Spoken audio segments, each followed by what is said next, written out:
Welcome to a very special edition of the Parents Lounge, which is being heard by all the people out in the Fanaddics world. Thank you guys for coming over. We did a little cross promotion because I did a Fanaddics episode where I talked about my love of service. I am, of course, Jamie Kaler. I'm joined as always by my partner, Jason Gowan. Hello, everyone. Hello, everybody. Listen, this is we do the Parents Lounge. It's a parenting podcast. It's we do it live every Tuesday night as our Parental Mental Health Tuesday, where we all kind of check in and realize that whatever insanity you're dealing with as a parent, everyone has already dealt with it, or they're going. I'm not gonna lie; it's how I get through most weeks. It's like my recharge station for the week.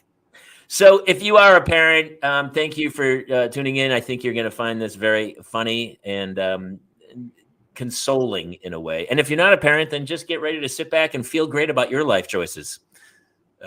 So this is the Parents Lounge. We are live every Tuesday night on Facebook and Twitch and YouTube. Come find us. There'll be links, I'm sure, here. It is 7 p.m. Pacific time, 10 p.m. Eastern time. If you can't catch us live, we're always the live episodes live online. And then you can come find us on iTunes at the Parents Lounge. We're joined tonight by our partner in crime, Clare Kramer from Fanaddics. That's why we are doing this cross promotion. I've heard of her. She's a resident mom with Kate Mulligan. And together we get through the horror and joys of parenting together. So we are going to play our opening song. And I think if you listen to the lyrics, you're going to get the gist of exactly what we do here at the Parents Lounge. Yes, we're all here. In Greece with squids. Yes. We could be in Greece swimming with squids, but unfortunately we are here doing this. So I don't like that opening at all. I'm going back. Okay. I'm going back and re-recording this thing. That was 2 minutes of all the craziness of raising children. Why we're heading to the Parents Lounge to drown ourselves in booze. Every day we're more exhausted. We haven't slept in years. They hit me in the nuts so bad my eyes filled up with tears. And yes, we'd like to fake our death. Go off of the grids, but the truth is we are softies and we truly love our kids. So join us every Tuesday night to laugh at all our pain. Evening in the Parents Lounge is the cure to staying sane.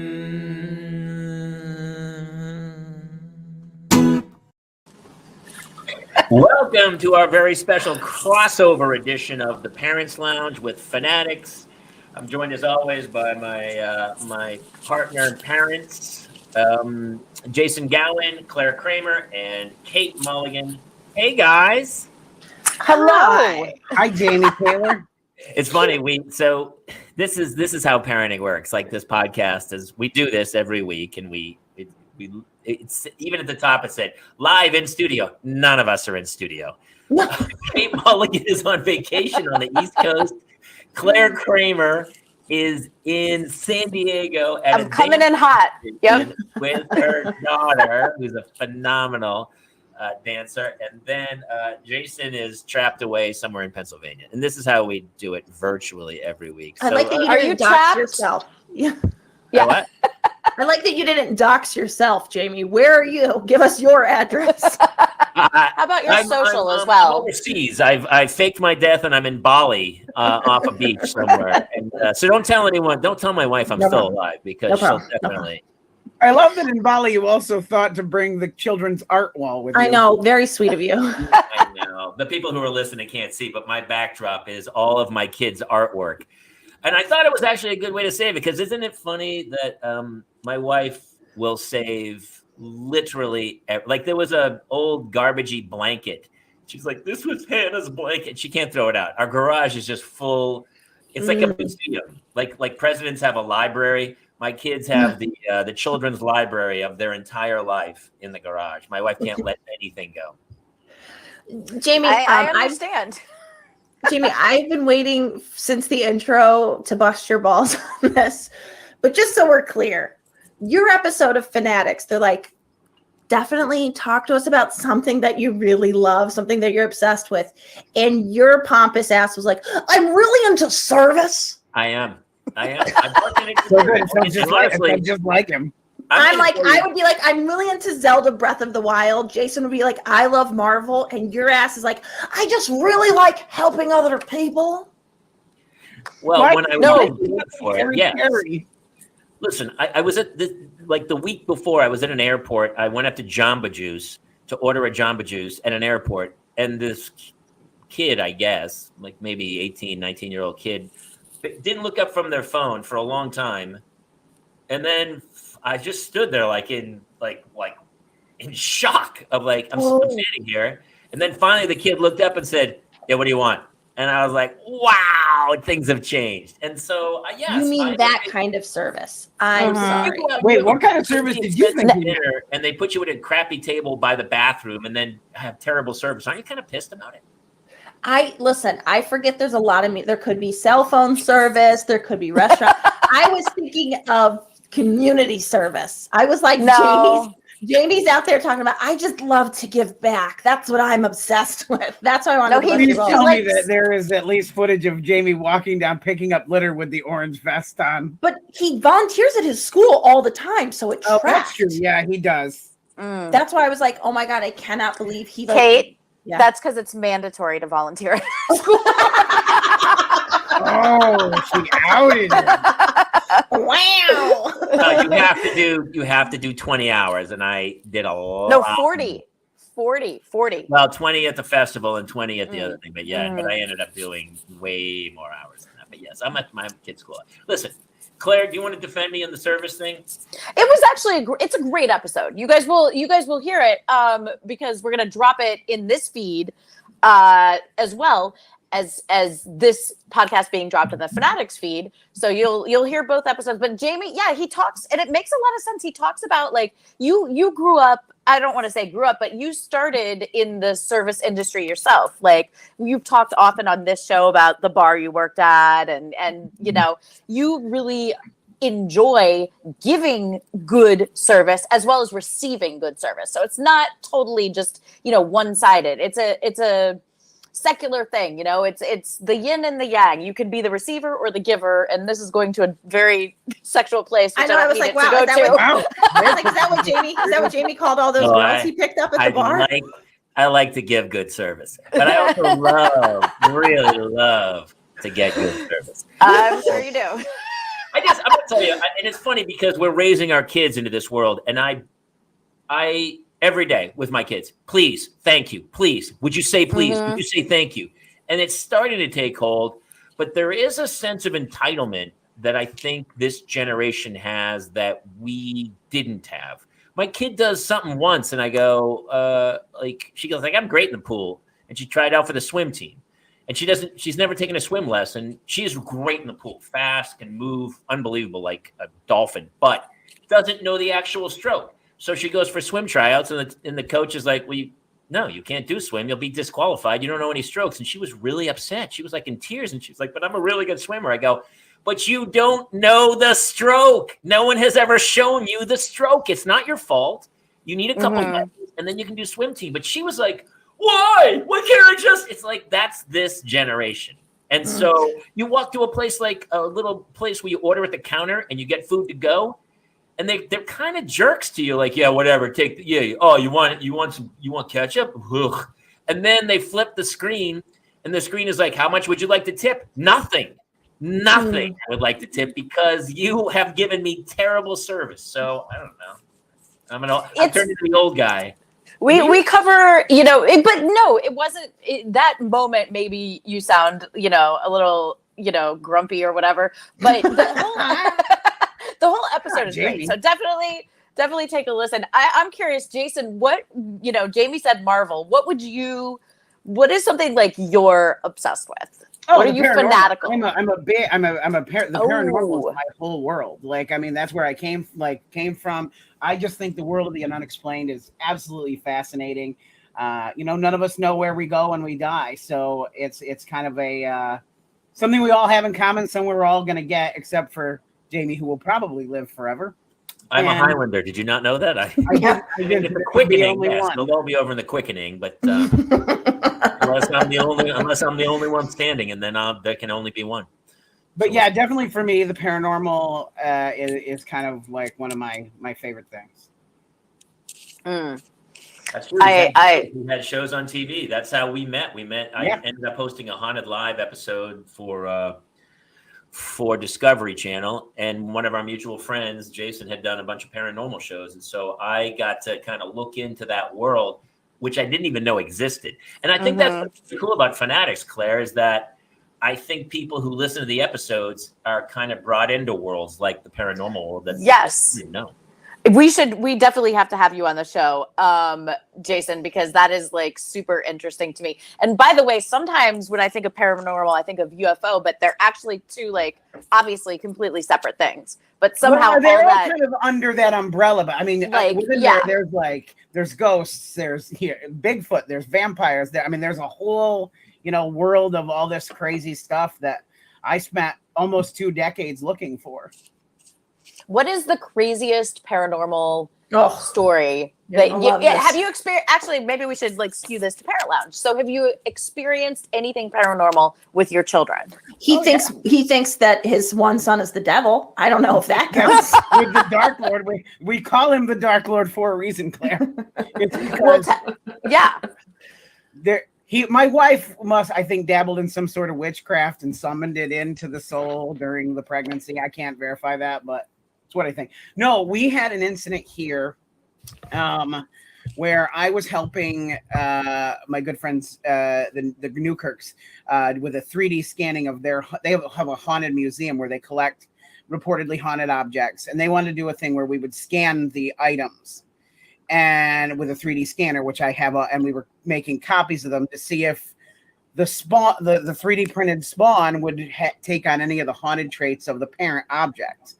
And we had one that I brought into the house. I made a joke about, I was like, I almost made a joke about making a sacrifice to this deity with one of my kids. And I didn't realize that the object was in the room and that they take things very literally, supposedly. And that night, my son had gone to stay with our in-laws, and we were watching a movie, and we heard this running around upstairs. And I was like, wow, the cat is right here. And I'm like, oh, both dogs accounted for. And my wife looks over at me and she's like, did you hear that? What was that? And I was like, I don't know. And she's like, well, go look. And I started to get up and I walked, and from above me in the middle of our living room, water started pouring on me. And I was like, there's no water main above where I'm standing. And I walked out into the kitchen, and there were puddles of water all over the kitchen floor. So I followed them. They were to our door. And I'm like, these are footprints. So I called the Newkirks because they're like my go-to. They're my Giles. Right. So I'm like, this is what's going on. And I FaceTimed them, and they're like, we'll follow them, see where they go. So I went to the door.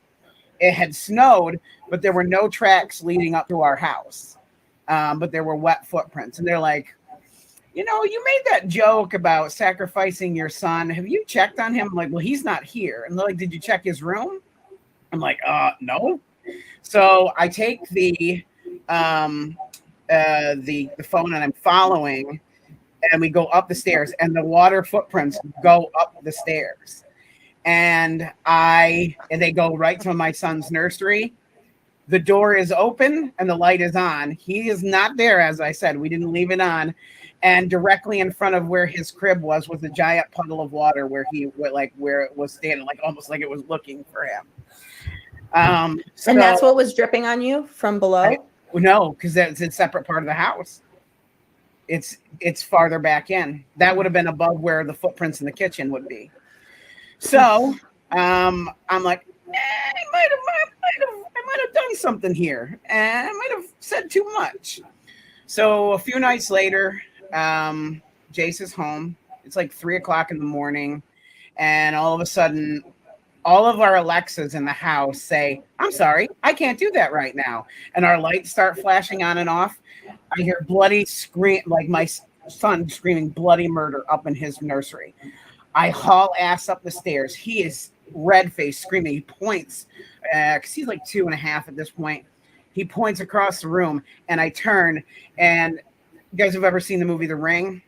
Mm-hmm. Like, this woman who is like drenched and wet is standing in the middle of, like, standing in the corner, and she disappears when I get to the room. I grab the kid and rush out, and my wife at that point said, "Okay, you're done dealing with this stuff. No more." And I was officially retired from the paranormal at that point. But you still live in the house. Well, we had. Yeah, So I used to travel, and I was trained by George Lutz, who the Amityville Horror was based on. And so he taught me how to do a cleansing. So we did a cleansing of the house, and we never had a problem again. Okay. By the way, I just want to say that this is our crossover episode of the Parent Normal. It feels like we've done. All of a sudden, people are like, "Wait, is this a parenting show or is this a paranormal show?" Okay, so many questions, but my first question, Jason, is why do some people have these experiences? And like, I've never had any experience at all. Same. It was you have no soul, Claire. You and I have no soul. Same. Right. Wait, we're empty. We're empty vessels. We're saying 3 out of 4 of us have never experienced anything like that. Well, I think it's a matter of, number one, opening yourself up to it. Thank you, but no. Great. So I've done probably several hundred. I've done several hundred investigations. Of all the investigations I've done, probably 15 to 20 of them have had things happen. So out of 20 years, I've had 15 to 20 things happen. It's not as common as, I mean, you see the TV shows basically, and obviously a lot of them are done for entertainment purposes. They ramp things up. But I think true, actual paranormal events are spaced out. They don't happen all the time. And I think you have to really go look for them before they happen to you, or you stumble across them completely on accident. George Lutz used to say to me that when you open yourself up into it and you open yourself up to that world, you become like a lighthouse and a beacon. And when they can see that light, they come to you. That's how it was explained to me. And what about the fact that kids, a lot of people, I've heard at least the hypothesis that kids are more open because they don't have the social conditioning, the thoughts. Like, is this true? Are children also like a conduit to the paranormal? I think so. I think that, like, you'd be something that they see, they take at face value, whereas we're conditioned to dismiss it as a naturally occurring phenomenon, whereas they still see it from they take it at face value always. Well, they're not jaded. That is the kind of, and it's funny because once you have kids, it kind of brings back that wonder. Because remember how Christmas all of a sudden was like, you get to a certain age and Christmas is like about Christmas parties. It's not really about the president or the presidents and Santa Claus. And then all of a sudden, definitely not about the president. Never about the president. couldn't just let it ride, could you, Mulligan? You were like, "Oh, I got him! I got him! I didn't get him on service, but I got him on president." Got him good.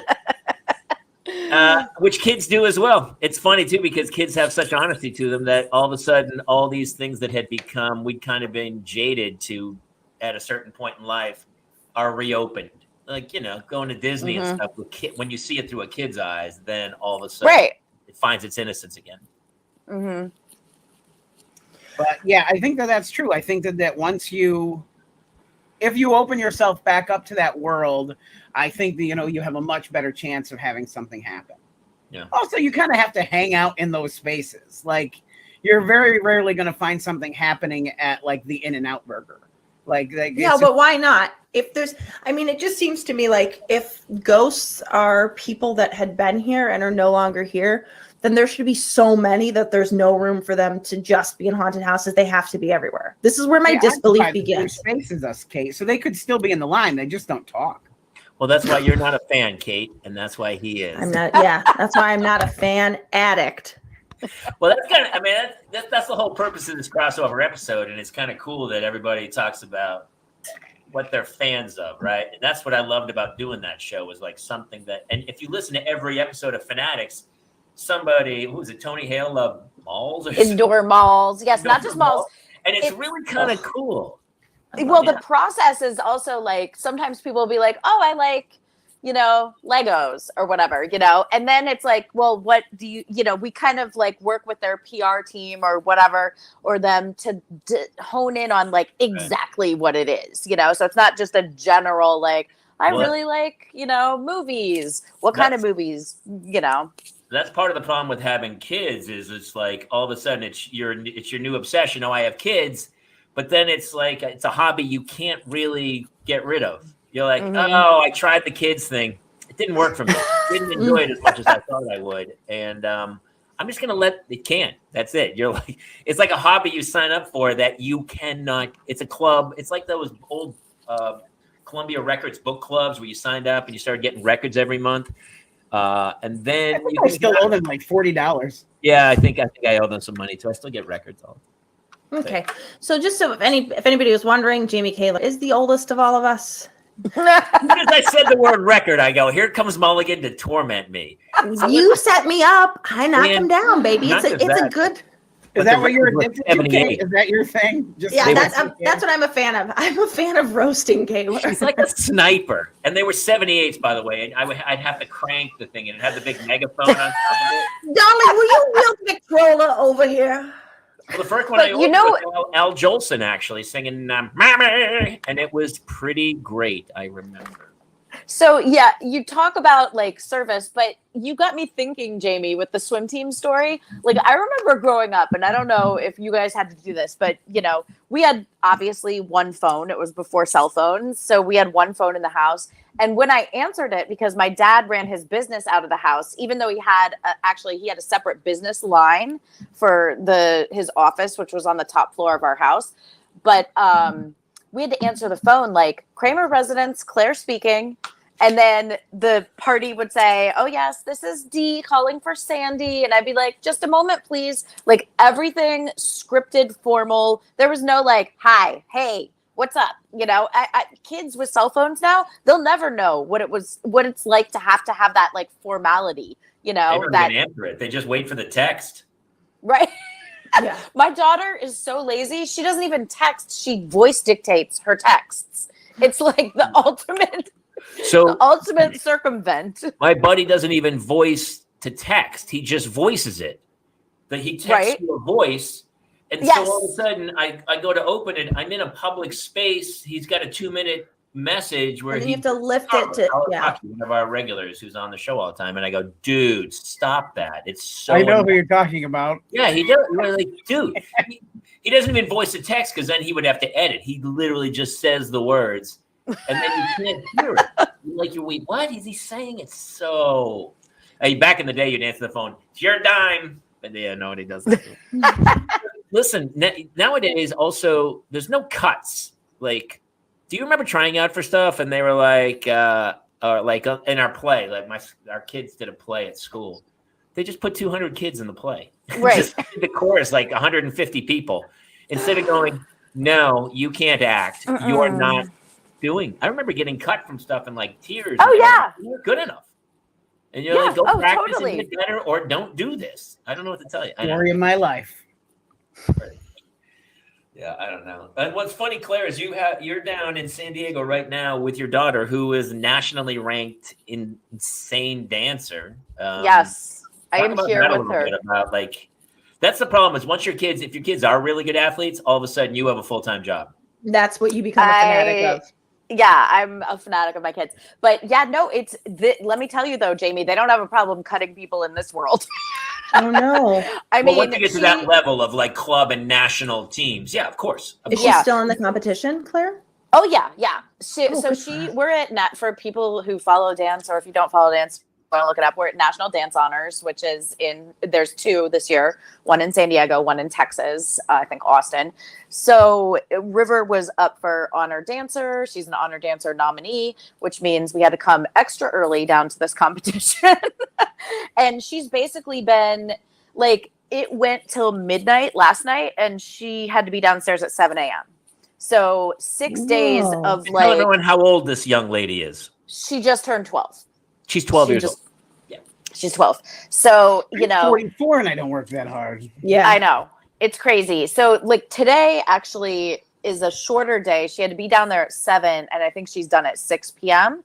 And then it's, you know, today's day 3 of 6. So it's just crazy. But she had to experience, she competed 2 solos, one for the National Dance Honor title and one just in the solo just division for juniors. And in the solo division for juniors, she got a platinum award instead of like the ultimate platinum, which is what she likes to get. And she threw her award away. She's like, it's not up to my standard. And she threw it away. And I tried to go backstage and find it because I was like, I won it. That's my award too. Yeah. You know, but I couldn't find it. So it's tough. It's tough for the girls and boys. There are boys in the competition as well. Well, as a parent too, you're putting yourself up in a hotel for a week, right? If you had a job you couldn't work for this week, you're with a 12-year-old. You can't just send a 12-year-old on her own. Like, No. it's such a crazy nationally traveling thing that honestly, I used to be bummed. I was like, oh, my kids aren't really into soccer. And all of a sudden I talked to a guy, he's like, just to join the club is $12,000. Then you have to buy their kit. Then you travel every weekend to Bakersfield, Barstow, San Diego, Santa Barbara, San Francisco. And you have to put yourself up in a hotel, travel. You're like, I'm actually keeping my kids back. My kid's like, hey, can we go kick the ball around in the backyard? I'm like, no. No. Don't touch that ball. Yeah. I don't want you becoming good at It's true with the boys. Now, here's the thing about soccer, because I do have 2 also, you know, soccer players, and I'm going to be in Orlando for a week while Hart plays in the futsal, which is like the indoor court soccer that's coming up, while he plays in the national and world futsal tournament. And yeah, it's 10 days there. But here's the issue. Since this competition was in San Diego, I traveled down here with my microwave. We'll have a travel microwave with an espresso machine, with our juice blender. We have a mini fridge. So I have like a full setup in the room to be able to cook a little bit. You know what I mean? And by the way, on you or anything, but I do believe, I'm surprised Mulligan didn't jump at this, but I believe all microwaves are travel microwaves.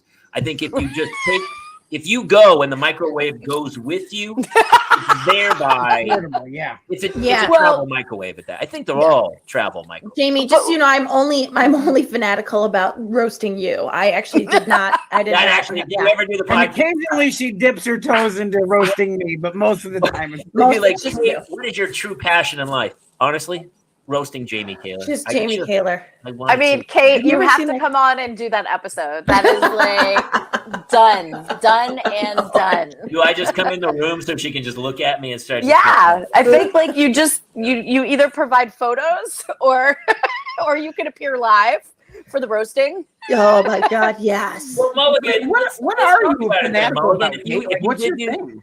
What is your thing? What's your jam, Mulligan, besides torturing people? The Nintendo Switch. Oh, Are yeah. you? We just did an episode about the Nintendo Switch. Oh my God, I love every game. Specifically, Zelda Breath of the Wild. I didn't have video game systems growing up, and when it looked like we were going to be in our homes for 2 weeks in 2020, I did one of 2 smart things I did the entire pandemic, and the only 2 smart things, which was the week before the lockdown, I went and bought a Nintendo Switch, and then they were not available for purchase for a long time after that. But so I got us a Nintendo Switch because what I wanted to do was keep up. My kids were in preschool at the time, and they had dance class every Wednesday. So I knew I was going to be doing 2 weeks of teaching the kids. And so I was like, okay, so I'm going to keep Wednesday dance class. And I got the game Just Dance on the Nintendo Switch. And that's how we did dance class. It wasn't just 2 weeks.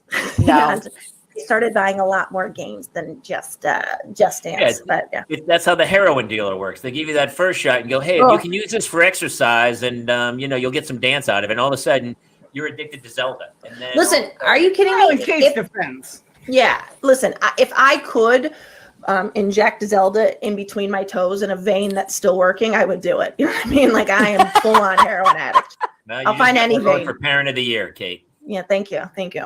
But yeah, my kids don't even really play. But yeah, I just love that game. But I don't know. I mean, the thing that is very interesting about being a parent, though, is that like very rarely do we get to have our own things. Like Claire, I can't believe the amount of time that you're spending on your kids' things. Yeah, that's like honestly, you don't get to have a thing. Call of Duty. I hope do they appreciate it, or are they like, Mom, don't come downstairs. Mom, don't do this. And you're like, hey, buddy, I just gave up a week of my life to do this with you. You know, both. They do appreciate it, but I think when they become like all of us, I think this is probably a common thread for most people who are parents. You don't really appreciate what your parents did until you're a parent because you don't understand that sacrifice. You know what I mean? You don't understand the totality of what you need to give to raise a contributing member of society, you know? Jace thinks I'm a walking ATM. Like he just thinks that you can just, it will just spend his cash whenever he asks for it. Is that true? Will you do that? I kind of blame my wife for that though, because my wife, they would destroy something or wreck it. And then my wife would just go, well, I'll buy you a new one. They go, yeah, that sounds great. And I'd be like, whoa, that's not the right answer, Chief. Take care of your stuff. Well, we're not buying you another one. I don't know what to tell you. So I will tell you, I do feel like, Claire, this is where you really shine. I feel like I've gotten a lot of great parenting ideas from you. Like when you talk about like the job board, like forget chores. They should just make their beds. They should just do what you like. But I will post a job board that they can. Yes. I'm telling you, it's a game changer. Well, they want that cashish. Kate, what jobs did you start on the board? Because I put one together that's like paint the house. Re-roof the house. That's an idea. I have Claire, my 7-year-old, building an addition out by the pool. And Hannah's waiting in line for the permit. Hannah's at the permit office. Hannah's digging out I wanted a bigger pool, so she's digging out the one end of the pool. It's hard work for an 8-year-old. I'm not gonna lie to you. I went a different route with the job board. I said to my boys they could sort the laundry. Like when the laundry comes out of the dryer, everybody's clothes are all in it. And I was like, I'll give you 50 cents if you go through this pile and pick the clothes that are yours and put them in your pile. So, and then Neil at some point was like, 50 cents isn't enough. I'm like, then you don't have to do it. Then you don't get the money. But I mean, like I started with little stuff. I've got a 4-year-old and a 7-year-old. So next year they can pull permits and dig a hole. I always change the offer. If I go, I'll give you 50 cents and they go, how about $1? I go, now it's $0.25. Yeah. And they go again. I go, now it's 10 cents. Do you want to go for 0? Like, and then I just go, I blackmail. I go fold the laundry or no TV, no iPad. That's it. That's the greatest thing about the iPad is that it is the best bargaining chip of all. To go, like, you're not going to. Yeah, but it's a punishment to you if they can't be on. I'm very careful about like they only get a certain amount of time a day, and that is my time. So I very rarely leverage that against them because I want that quiet time. Like my boys right now, we're on vacation. They're down at the beach. At some point, they're going to come back to this house, and at that point, it's going to be my quiet time. They will return. They will return. Sometimes I just send them to the room. I just go clean your room and don't come out. My quiet time is twin nap time. It's the greatest. Jamie, you've caught me. Like there are times in the day, like when it's twin nap time, it's the happiest part of my day. I do remember. I mean, you ladies remember the nap time because that was like in the middle of the day. You're like, oh. Although Claire had 4 kids, you probably never, with the exception of the first, you probably always had one awake. Well, gas prices weren't what they were back when mine were all young. So we used to strap them all in the car and just drive around for hours, like just drive. And that was like the time where we got our own time and the kids were asleep, But what did you get your own time? What your own time is? I know. Thank you, Jay. Okay, sorry. I'm now becoming fanatical about roasting Claire too. I'm sorry, Claire. Wait, how is driving your own time? I want to. They're quiet. Just because they're quiet. Oh, okay. And sleeping. Okay. Yes. Okay. I had a friend whose kid wouldn't nap unless he put him in the car and drove him around and then tried seamlessly to get him into the house. I go, don't attempt the transfer. Don't transfer. I've gone the opposite way. When you're coming home and it's like 6:30 at night and they're starting to nod off in the car and you're like, get up. wake up. Stay awake, stay awake, stay awake. I would clap. I would pinch them. And the kid would be like, "Oh!" And they go, "Stay awake till we get home." Because if they fall asleep for that 20-minute nap on the drive home, done. They're up for the rest of the night. You're like, no, you're not going to sleep. And the kid's like trying to fall asleep, and I'm reaching back, like pulling them up, trying to keep them away. Yeah, no way. Yeah. No, Hart will always fall asleep on the way to soccer. So if it's a shorter distance, I'll do the same thing. I'm like, don't go to sleep, buddy. Don't go to sleep. Don't go to sleep. You're going to got to get out of the car in a minute. Oh, that's started doing this new thing where, well, it's not even a new thing, but it was 3:00 in the morning. I got up to go to the bathroom, and I heard him from his crib singing my name, really creepy, just repeatedly, "Daddy, Daddy," and I was like, "That is awful." Yeah, that's the paranormal. That's the paranormal there. My wife did a lot of crack. My kids, my kids are bright redheads, and sometimes I'll just find them out in a cornfield with their friend Malachi, and the whole thing really starts to go south, and it's honestly terrifying. Terrifying. God, that reminds me of a story I heard once. Well, probably nothing. Anyway. No, just. It's not. It should be. It should be a novel and maybe a movie of It's children. Like in the corn, whatever. Yeah. And then they kill every adult, I feel like, is how the story goes. Mm-hmm. Can I ask, were there any I don't know if any of you have kids with babies now, but I'm very jealous of people with babies now. It's been 4 years since I had a baby because of the products they have. The snoo. Oh, y'all know about the snoo? I don't know about that. Sexual. What is that? The snoo. So the guy, Harvey Weinstein. No, it was Harvey. The happiest baby on the block, and that happiest toddler on Carp. Harvey Carp. Thank you. So it was that guy who there's the 3 S's for sleep. It's shushing, swaying. That was 5. It was the 5. Okay. Yeah. Okay. So swaddling, sucking. Yes. Yeah. So basically, the snoo. Shut up. Is that one? Yeah. Shut up. Stop. Shut up. No. But the snoo is this $1,200 bassinet that responds to the baby's cry, and basically you put them, you swaddle them into the bassinet, and it rocks them if they start to cry, and it shushes them. It's like white noise. I gotta tell you, that is something I really would have loved to. Oh, we just put the bassinet on top of the washing machine. Similar. Very similar. Yeah. That's genius, by the way. Until it shimmies it off the edge. And exactly. Quickly, Velcro, Kaler. Velcro. Hey, let me ask you, Kate. Does that machine also have a little plug where you can plug into the child and use their energy like a D-cell battery? Because it feels very Matrixy, where it's just put the kid in and take him out when he's 8, and and you can power. And we're good. Charge your car with that thing. Or your travel microwave if you have one. Joke's on you, we're in the Matrix. I feel like right. So, there's actually studies out there that say that there's a 50% chance we're living in AI. Yeah. I feel like I would be better looking if that were true. Yeah, wait a minute. Why do I have a kangaroo pouch from where my babies used to live? I mean, I think she's right. I think she's right. This is exactly how I planned it out. This feels very right. So is this like the prison AI? Like I was punished here for some reason? Well, not AI, an alternate reality. Oh, so, that's probably true. Yeah, 50% chance. Yeah, 50%. Well, I'll put it on our Twitter. It's like Vanilla Sky, where you live in eternity in that world. So I could. So what you're saying is you're giving me permission to just walk away from my kids and go, they don't exist, and I can just go get a beach place down in San Diego. Is that what you're saying? Because that's what I'm going to tell the police. That is not what I'm saying. I feel like you're saying that. I feel like you're saying right. Kate, the product that I'm jealous of, because now Sky is 8, so I'm way past baby phase. Yeah.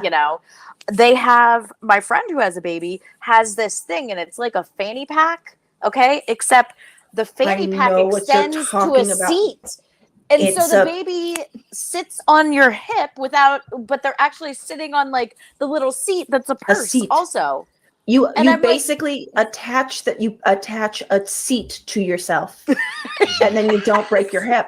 And they wonder why women are so like, Oh, I mean, we God, have to what walk I around wanna with give- seats for bababies Yeah. on our bodies. I think it also has a mechanism where it just lays a flat board on your back, and then you get on all fours, and you can be a table as well.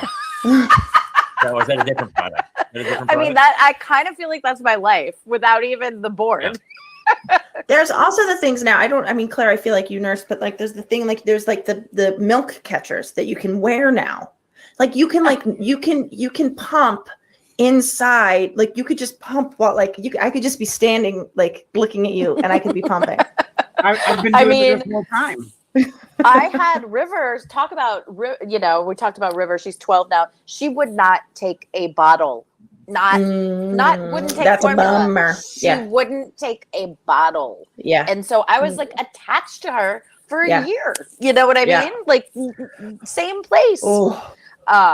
Those days were crazy. I remember I had a pump that I kept at work, a pump that I kept at home, and then I had like a travel emergency hand pump that I kept in my purse. Yeah.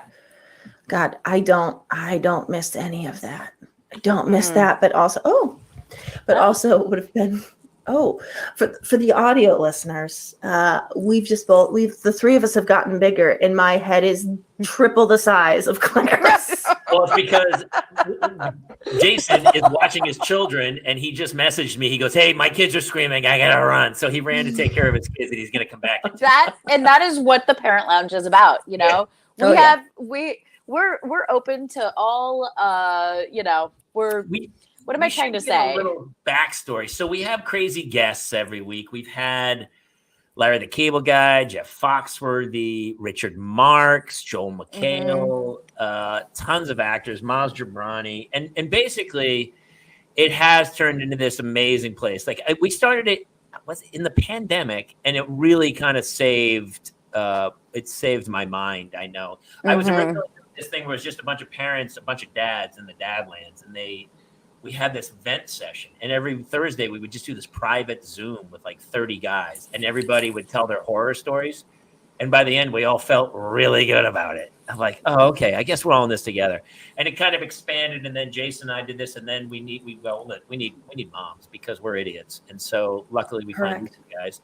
And then it's turned into a crazy Tuesday Night Live thing where we've even let like just regular fans in, and it's super fun because the fans get to comment along, which makes me so high. We have such a hardcore group of fans who comment along that it's this running commentary over the insane stories and comedy bits that we end up telling. Yeah, Celia Behar has been coming in, and I don't know. It's been this crazy thing. So it's kind of really basically what Jamie is saying is I'm the least funny person on the show. Everybody else is a professional comedian. Well, you aren't a comedian, but that's the beauty of the show. We've had legit guests. We had that one author who came in, and it's not always about being funny. We can make it funny, but it's really a part for people to kind of go, because here's the thing about parenting. When it happens to you, you think you're the only one that's going through that certain event. And then all of a sudden you talk to a bunch of other parents and you go, dude, that's everybody. And then it makes you feel better about it and go, yep. Jason does think his kid is haunted. He's not joking about that. But then you talk to other parents and Jason's kid is haunted. And the other parents agree. Jason's kid. Yeah. Right. Other parents, everyone concurs. Jason's kid is haunted. Kaler met him. There's a darkness there, isn't there? I mean, I've done 2 full albums about raising kids, Happy Father Days and Homeschooled. And it's all just people like those stories didn't happen. I go, every single one of those. My kid with the swearing, or my kid with the diapers, or Claire wouldn't sleep in her bed because she thought it was filled with spiders. Like, they're all just real stories that happen. And it's been really fun to then hear from all the other parents who come in and share their stories. So it's been kind of a cool. Well, and by the way, when he is saying Claire, he doesn't mean me. He means his daughter, Claire. His daughter, Claire, yeah. Although you didn't have Jamie deal with the spiders in your bed? Right? No, I didn't. Also, when he says Kate, he's not referring to Good me. idea. He's referring to his wife. I am not married to him. I love the image of Jamie carrying this Claire down their hallway and hitting her head on the I'm afraid of spiders. Jamie has a lot of crossovers. Yes. Yeah. So we're really thankful that we got to do this podcast and crossover. It's funny because we did this kind of in a bubble, so our regular fans are not commenting along. We will eventually play this for our fans on our pages down the road, but for now, this is going to live with the Fanatics page.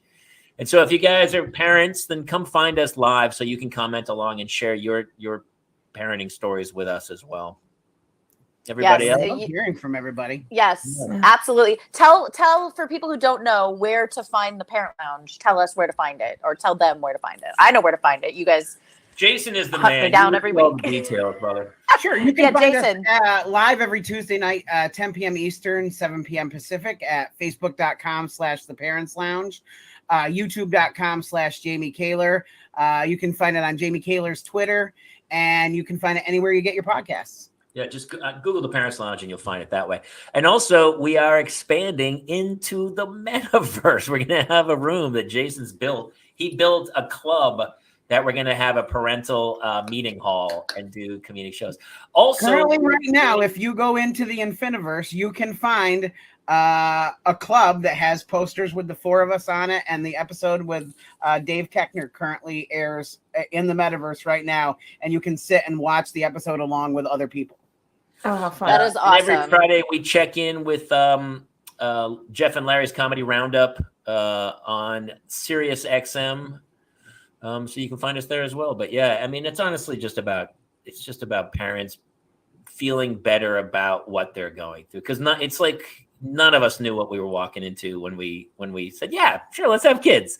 And then feel like it's only happening to you. And honestly, Claire, 4 kids in grammar school, I think that is only happening to you. That's currently only is only happening to me. That's right. But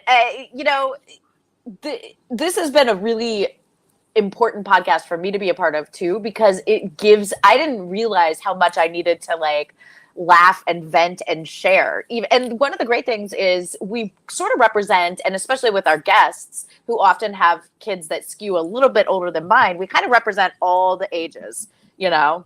Right. Like Greg Grunberg, when he was on the show, his are way older. Yeah. His are like 17, 19, and like 22 or something like that. But yeah, so anyway, we're here. Parent Lounge is here. Thank you guys so much for tuning in. This has been an awesome crossover episode, and we are grateful that you gave it a listen. Bye.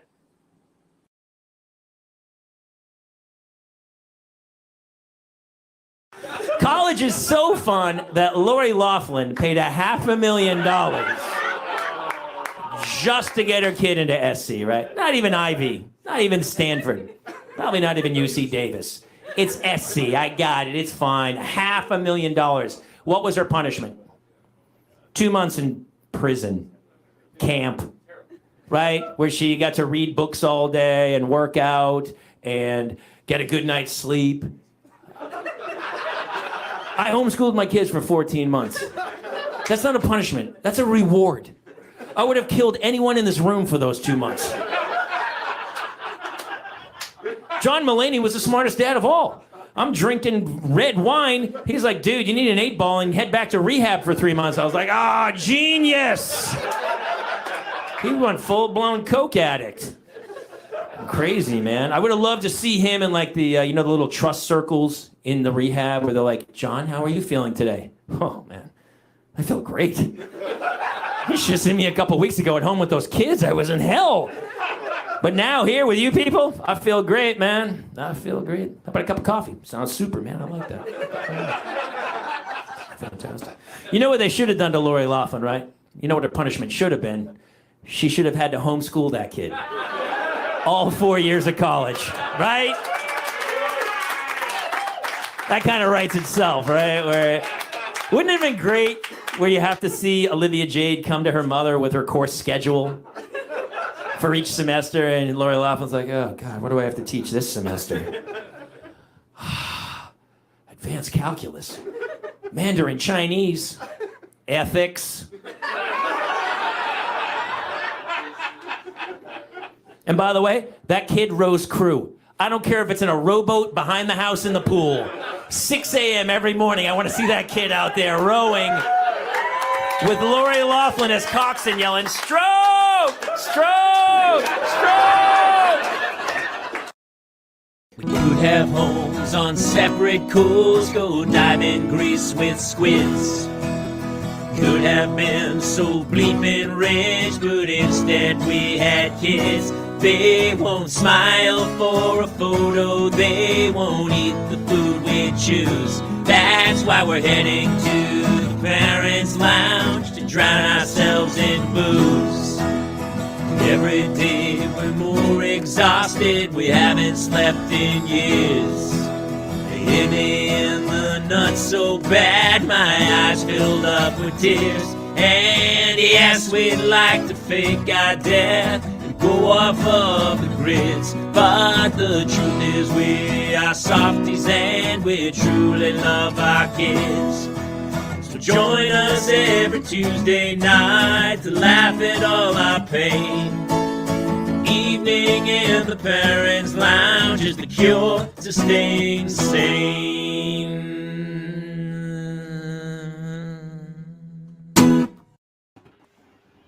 Welcome to another edition of the Parents' Lounge. Thanks for coming out tonight. I'm Jamie Kaler, joined as always by my pal Jason Gowan. How are you, buddy? Hello. How are you, my friend? I'm good. We played that opening clip from my album, Homeschool, that came out. Dude, that thing's rocking. It's doing great, but it makes me laugh because every time I see that little photo up in the corner, this photo, everyone's like, oh my God, that's such a great photo. I literally shot that on my iPhone one morning before I beat the shit out of a restoration hardware lamp. Like, it was in the middle of homeschooling pandemic, and I lost my mind. And I was like, get over here. And I took that photo in portrait mode on my iPhone, and that became the album cover. Not funny. That's fair. That's fair. How was your week? It was actually, the kids are back in school, so life is somewhat normal. We have the most amazing show tonight. My buddy who's in the green room right now, Mr. David Keckner, is joining us. You'll all know him from Anchorman and The Office and literally Saturday Night Live. Every comedy show that's been made in the last 25 years, I believe. Yeah, absolutely. And I live near Scranton, so he's basically like the Pope here. Like, he is a god in this area. So he would not have to pay for drinks in your area, I don't believe. Are you kidding me? You didn't even have to pay for drinks in our area. I know. And I have no credits to speak of. So he would be treated like a king for like months here.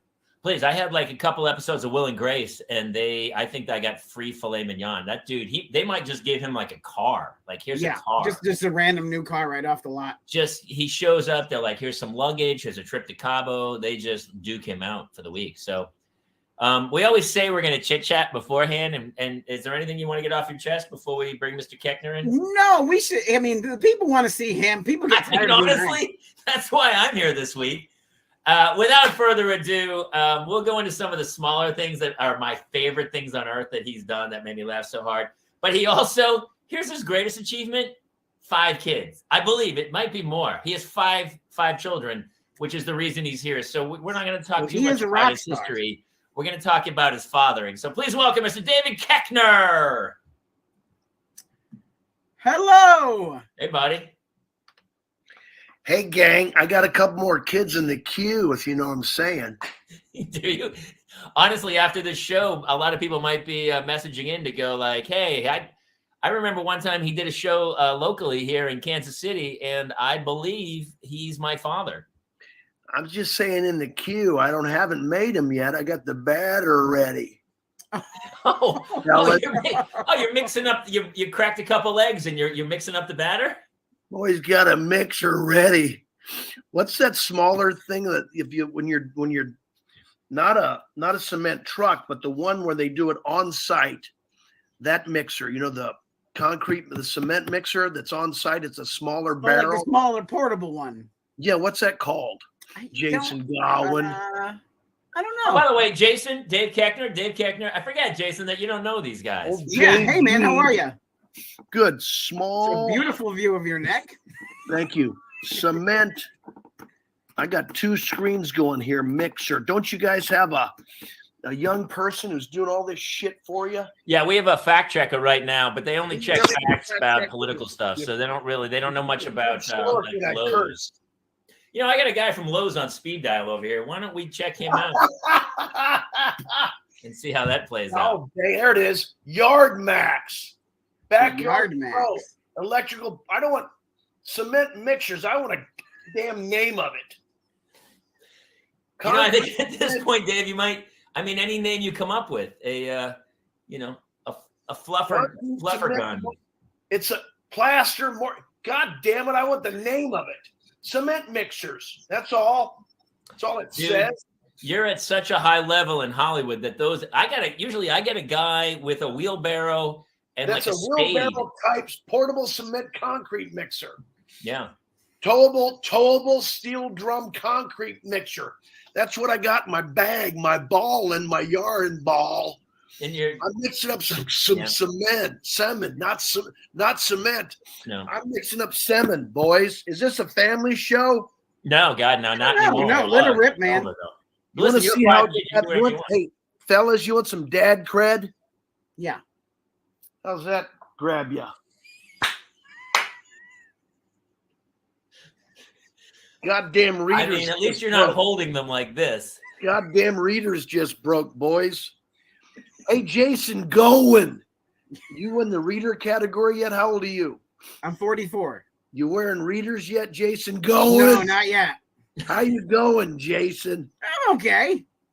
Dude, you should just, you know what you got to do with the hat? You should have a line of Keckner caps, we'll call them. And what they do is they have readers like this. And then when you flip your head, they just pop down and then you can read. Dude, this writes itself. You've got an integrator right here, Jason Goen. What? Do you say Gowen? Gowen, yeah. Does anyone say Goen?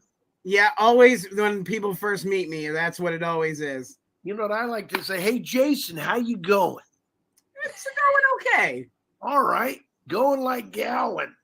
Who's got gallons of semen? I got some semen in the old mix. Let me ask you a second. You have 5 kids. You even have a set of twins, and you have some more batter ready to fire away. Like you're just doing a. Tell you what, I gotta knot these things up because, God damn it, if I look at the person wrong, they might just get pregnant. That's how fertile I am going. Well, David, I've been next to you. There's a presence to you. You're a large man. You're 6'5". There's an allure, yeah. You're a big dude. Yeah. Not looking in the eye too long, you could get yourself a tubular pregnancy right there in your vas deferens. Will this work? Because I had the vasectomy. Will this still work? I'll try it. What I understand too is with you, it doesn't have to be injected. It can just be it's a respiratory. People can get pregnant through their lungs with you, is what I've heard. Is that true? If I take it out and aspirate it, it might just happen. Yeah. Do you have a nebulizer, Jamie? Do you have a nebulizer at your house? No. Well, I have like the little the spa thing that makes it smell like patchouli. Yeah, I have that. I like it. JG, do you have a nebulizer? You have kids? Yeah, we have a kid with breathing problems, so absolutely. I thank God had a nebulizer. I got the COVID this past summer. Fuck you, Missouri. I grew up in Missouri, so I can say it. I took my kids to Missouri this summer, family reunion. Sure. I already had the Johnson vaccine, least effective against the Delta. Go to Missouri, right there, hot spot. I didn't know, of course. Gal darn it, if I don't come back with the Delta. Put me on my ass going for 2 weeks, me and my oldest boy. Toward the end of it, it's supposed to last 10 days. Fucking 14 days later, I'm coughing so much the neighbors are calling. Swear to God. Mm-hmm. My ex-old lady's out of town. So I go over and get the nebulizer, grab 2 packs of albuterol. I go albuterol and what's the other one? Prednisone. Prednisone, yeah. They're both expired 5 years. Yes. I put them in the darn thing anyway. I huff on that for 15, 20 minutes every day, twice a day, because my doctor told me to. Put that cough to shame going. Yeah. I love when people say stuff like that's expired. My wife one time threw out salt, like Morton's salt. She goes, "It's expired." I go, It's fucking salt. It's literally from the dirt. It's from the earth. It's salt. It doesn't expire. If you put it back in and somebody mines it again, they're just going to put a new expiration date. It's salt. What'd you say to her, James? Did you say, woman? How are we supposed to get ahead? You're throwing away the salt, woman. See how that sells tonight in bed. No, I'll try that. Woman, I've been thinking about you all day. After I do that, listen, can I crash at your place later tonight? Because I'm definitely going to need a place to stay. Yeah, he's going to need to. You know what you're in danger of? Inseminization. This is honestly, I expect some lawsuits after this where people will say he virtually impregnated me. I don't know, when he was staring into my eyes, yeah. I felt a little something. So I might even I'm fixed, and I think it might happen tonight. Yeah. You might feel a little pain there in your vas deferens. So 5 kids, David. 5. All day, every day. It's my first thought in the morning, my final thought when I'm trying to wrestle that Sandman. And then when you wake up in the morning, you're like, holy shit, I'm here for another day. Wow, didn't expect that. And then I'm back with 5 kids. That's how I feel every day when I'm like, oh my God, I'm here. We're doing this again. People say, how are your kids? I said, I think all the boats are heading in the right direction. They're afloat. They're pointing out to sea which one's got their sail fixed today. I love a good Marlin Spike seamanship reference. I love to go to sea, man. Honestly, everything's at sea. It makes sense to me. Get your bearings, kids. Sounds to me like you're hitting rock again. Mr. G next to me has a set of twins. So when he heard you had twins, he was blown away. How old are they? They're 2.5. Oh, shit. Can I give you advice? Yes, please. Yes. Because to be honest, I'm not sure I'm going to make it through them. You're going to make it, but here's the advice I can give you. They don't want to be taught anything together. That took me a long time to figure out. Okay. Time to learn to catch a ball. Well, that lasted 5 minutes. Why are they both mad? Time to learn to ride a bike. Good God, they both threw their bikes down. What happened? I wasn't even yelling. It's because they don't want to do it together. They have to do everything together. But so when you teach them things, do it separate. Okay. Hell, I'll do it. Send them my way.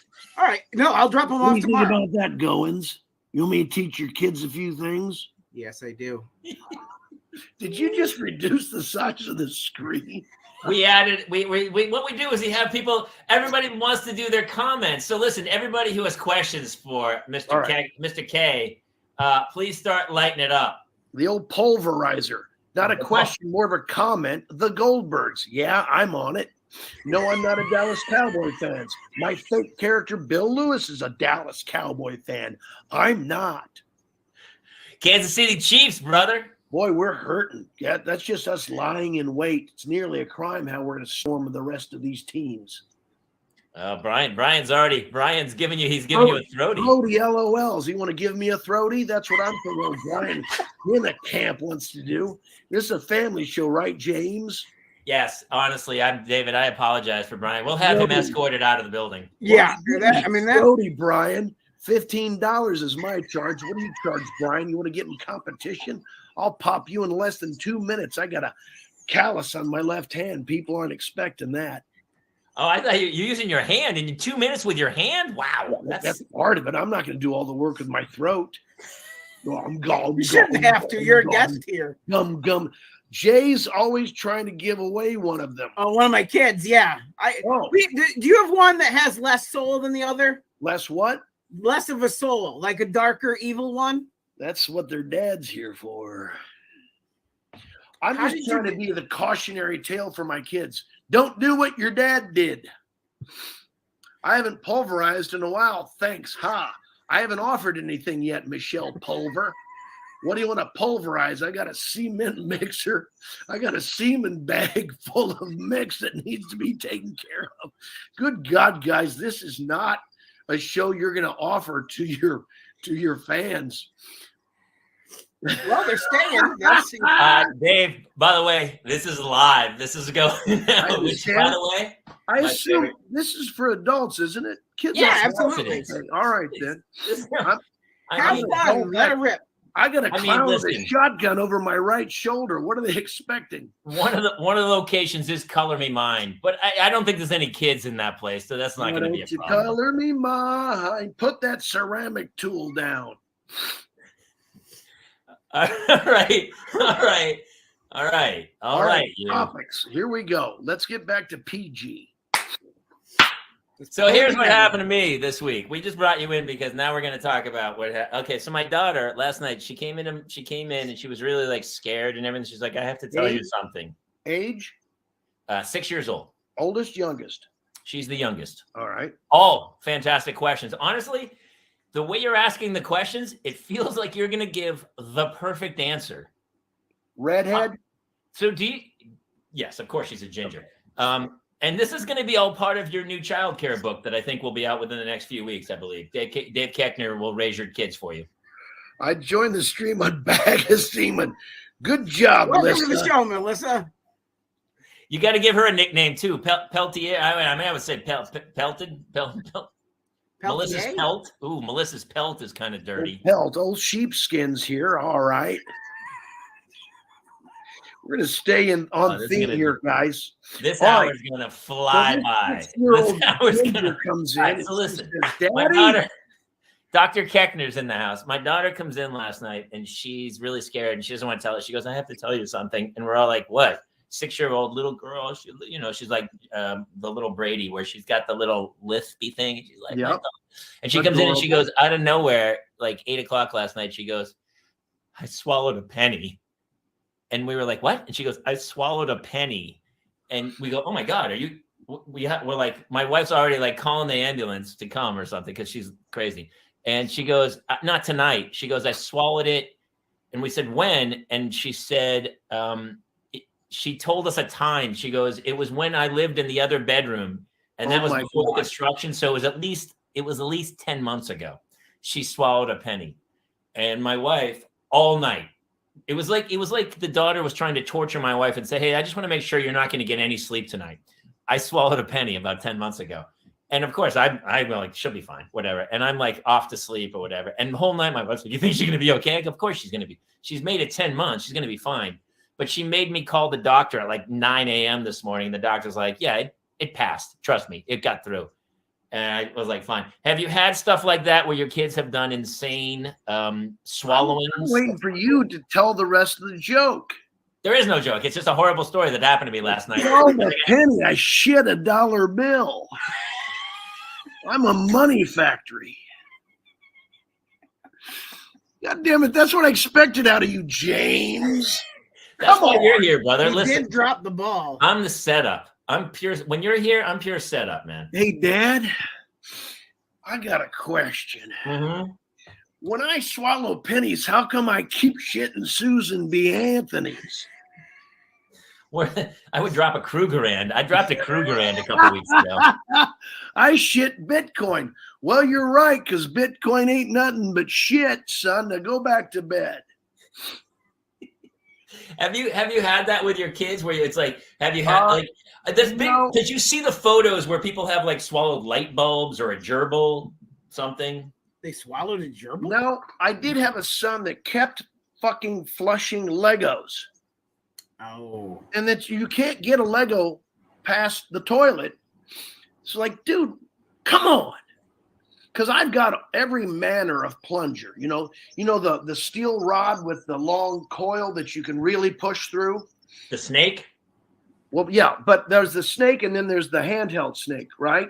I have a handheld snake, but you kind of crank it. Yeah. Well, that's the one you can put on a drill, but there's also one that's in a sleeve and you shove it. It's really, it's funny. I hand cranked it. Now that you say drill, I'm like, what the fuck? Why didn't I use a drill? Well, because it doesn't work that way. It doesn't work that well. God damn it. I'm trying to run two computers here. Plunge. Are you day trading in Hong Kong as we speak? Yes. Metal plunger. What's the name of it? You're Are you fact checking yourself? You damn right I am. You need to make sure that you can, in fact, hook it to the drill. Do you know there's a stainless steel plunger? That's not what I'm looking for. Metal plunger looking thing. Thank you, Internet. There we go. Dude, how are you not like a 24/7 reality show? Or just you should be like, you should just have your own show where just a crew follows you around and we get in, you and Joe Walsh. I always thought Joe Walsh was like the most interesting guy on earth. Life's been good to me so far. Yes.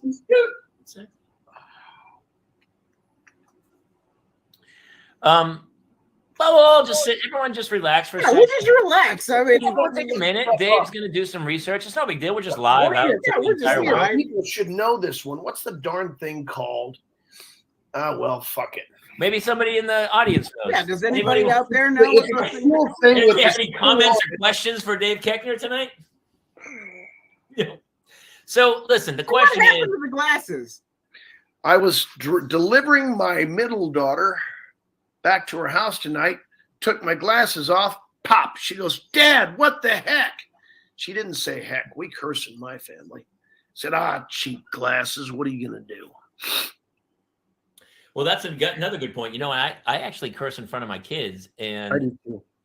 It happens. What are you going to do? I'm not saying like motherfucker. I'm not dropping some major bombs, but I'm not dropping a see you next Tuesday in front of those kids until they're in their teens. I've walked in and been like, what is this shit? Yeah. I've said the SH word many times in front of them. Yeah. To the point where they're like, whatever. I know. I think it's good to get it out of the way. Otherwise, it's like this tantalizing tidbit that they want to use. But later they'll be like, I don't understand what the big deal is. I've heard that my whole life. Did you know? We've tried to make it very normal around here so that he doesn't think it's a big deal, so he's not tempted to use it. Are you referencing only one of the twins? No, I have a 5-year-old who's older. Oh, okay. I thought you already clearly had a favorite. Oh, no, I do. We all have favorites, don't you? You don't have a favorite? Pause. Did we freeze? No, I swear to them all I love them exactly the same. But the truth is, you know better. You want the truth? Yeah. Yes. I don't like any of them. I mean, honestly, some days, I get that. I don't like the little one. I just don't trust him. We call him the Dark Lord. I take them each one aside in a closet and I'd say, I rather you weren't here, but you are. So we'll deal with it. We never had this conversation. I swear to God, you better not tell your brother and sister about this. Do they tell them or do they keep like a whole? I mean, I don't know yet. I mean, you're kind of It's called I gotta get rid of stuff. You got a heavy female audience here, fellas. Yes, we do. Are they all mostly moms. Are they all single? They like that married. Any single moms out there who like a guy who's committed to 5 children? Anybody? And he's got a cement mixer load ready to go. Batter ready. I've got a girlfriend and I'm crazy in love with her. So. Oh, okay. Well, then never mind. I'm not on the market, not shopping, not looking. I am so in love. Is it like the first time? Is it like the first time? Yeah, it is the first time. Okay. All right. So I'm lucky. I can't wait to see her in the morning. I love seeing her at night. I love waking up and I'm holding her hand. I mean, it's just one of those, you're like, wow, awesome. Melissa likes the guy with an extensive plunger collection. She's 17 year and old. Mm-hmm. My kids too. It's because of my wife. I think she's trained them to go through like each wipe has to be a full roll of toilet paper. That's part of the problem, I believe. That is an issue, though. I mean, it is an issue here too. When you talk about wiping, oh, by the way, if you start having gastrointestinal problems as a child, that will continue. So have it looked at early. And the other day for the first time I was at a studio. What were we doing? Some voiceover, I think. Can't remember. No, it was a different studio. They had one of those little stools underneath the toilet that you put your legs up on, like they do in foreign countries, which is a more natural way to vacate. Yes, vacate. Yeah, that's. I went on a vacation like a couple hours ago. Yeah, I know what you're talking about. Sure. But why don't we have that here naturally? They sell those things as an accoutrement. We should have a set of stirrup right there on the edge of your toilet, right? We fought over a bidet. I wanted a bidet, but my wife, she said no. Wait, what was her reasoning for not wanting it? She's got, I don't know. She's got issues. I don't know. Well, we have water issues out here in California going. Yeah. I take Squatty Potty. There you go. Susan Holzhauser. Rapier. I hate to say that last name. Good God. I hope that's fake. I mean, it's rapier than most. But well, I hope it has to do with her. Rapiest. It's not I hope it has to do with her wit. Yeah. Yes, it is. Let's go with that. The brevity of the soul, as you will. Dag. Oh, from whatchamacallit. That was a movie. Oh, I thought it was David Alan Greer's show, Dag. Oh. Were you in that show too? No, I was in Barnyard, and I was a character named Dag. Bad guy. I haven't even looked at your IMDb lately, but last time I checked, it was probably 2,700 different shows. Just over I'm over 200, but they're not all listed on there yet. No, they lag a little bit. That's why when we go through your resume, I'm always like, what other shows? Like here's what I will tell you, because we all went in, we go into audition for these things, and then we see you on them, and of course, why did we even audition? Like you're like, people go, look, our writing's not quite funny enough. We need someone who's going to come in and make this funny. And there's a handful of guys, and you're one of them. And I'll tell you this. Some dudes are naturally funny. Some dudes but somebody needs some scripts. But you, dude, are seriously funny, and that's a testament to what the lunacy that you bring. I once did a show. I'm not going to mention what it was, and I got offered the show, and they auditioned tons of people. And I heard about it later, because when your friends I went in for that. You're like, oh. And I know this. Had I auditioned for the show, I wouldn't have gotten it. The sides were terrible. The role. Superior Donuts, and I auditioned for it. It had to be, right? I'm not going to tell you. We won't say. But yes. I mean, the sides were so bad, you're like, no one can get this. There's nothing here. Yeah. It wasn't that. It was something else. It was something else. But they're trying desperately to Yeah. That's why I'm always amazed when anybody quits like a hit show. You're like, it's such lightning in a bottle to get you quit a hit show, you're a just straight up dumbass. I can't. You know who was the luckiest man in show business who got a second bite? That red-haired guy that likes to wear sunglasses and solve crimes. David Caruso. Yes. After quitting NYPD Blue, and they told him, they said, don't hire him. He's a pain in the ass. And then they hired him. But he's really good. He's 20 really years on CSI. And he was good on it. Only to torture people. The best one is Cheers. Shelley Long left Cheers. You're on like one of the greatest comedies of all time. And then you're like, nah, I'm good. Damn. No.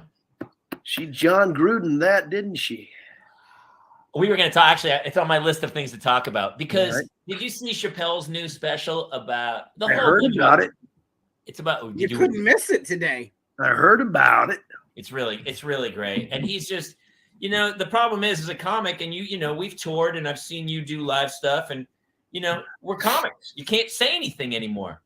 And obviously, we're not condoning Gruden's comments. What he said was horrible and very racist. He got caught twice. Yeah. There's one thing. Well, here's the problem. He never recanted what he wrote. Yeah. He never said, I shouldn't have written that. He said, I'm not this or that. Well, let's talk about what you wrote. Yeah. The mea culpa would be, I will live the rest of my days trying to show you that's not who I am. I will do everything in my power every day to prove that I'm a better man than that. I have made a mistake because it's right there in print or whatever, in electronic print. But that wasn't said. He didn't say, he said, I'm sorry to the fans. No, you didn't apologize for what you did. You just keyed my car. I'm a better person than that. I would never key a car. You did it. Apologize for keying my car. But I didn't mean to key. I was keying it in the moment, but I'm not a car keyer. How about the irony? He's not a habitual keyer.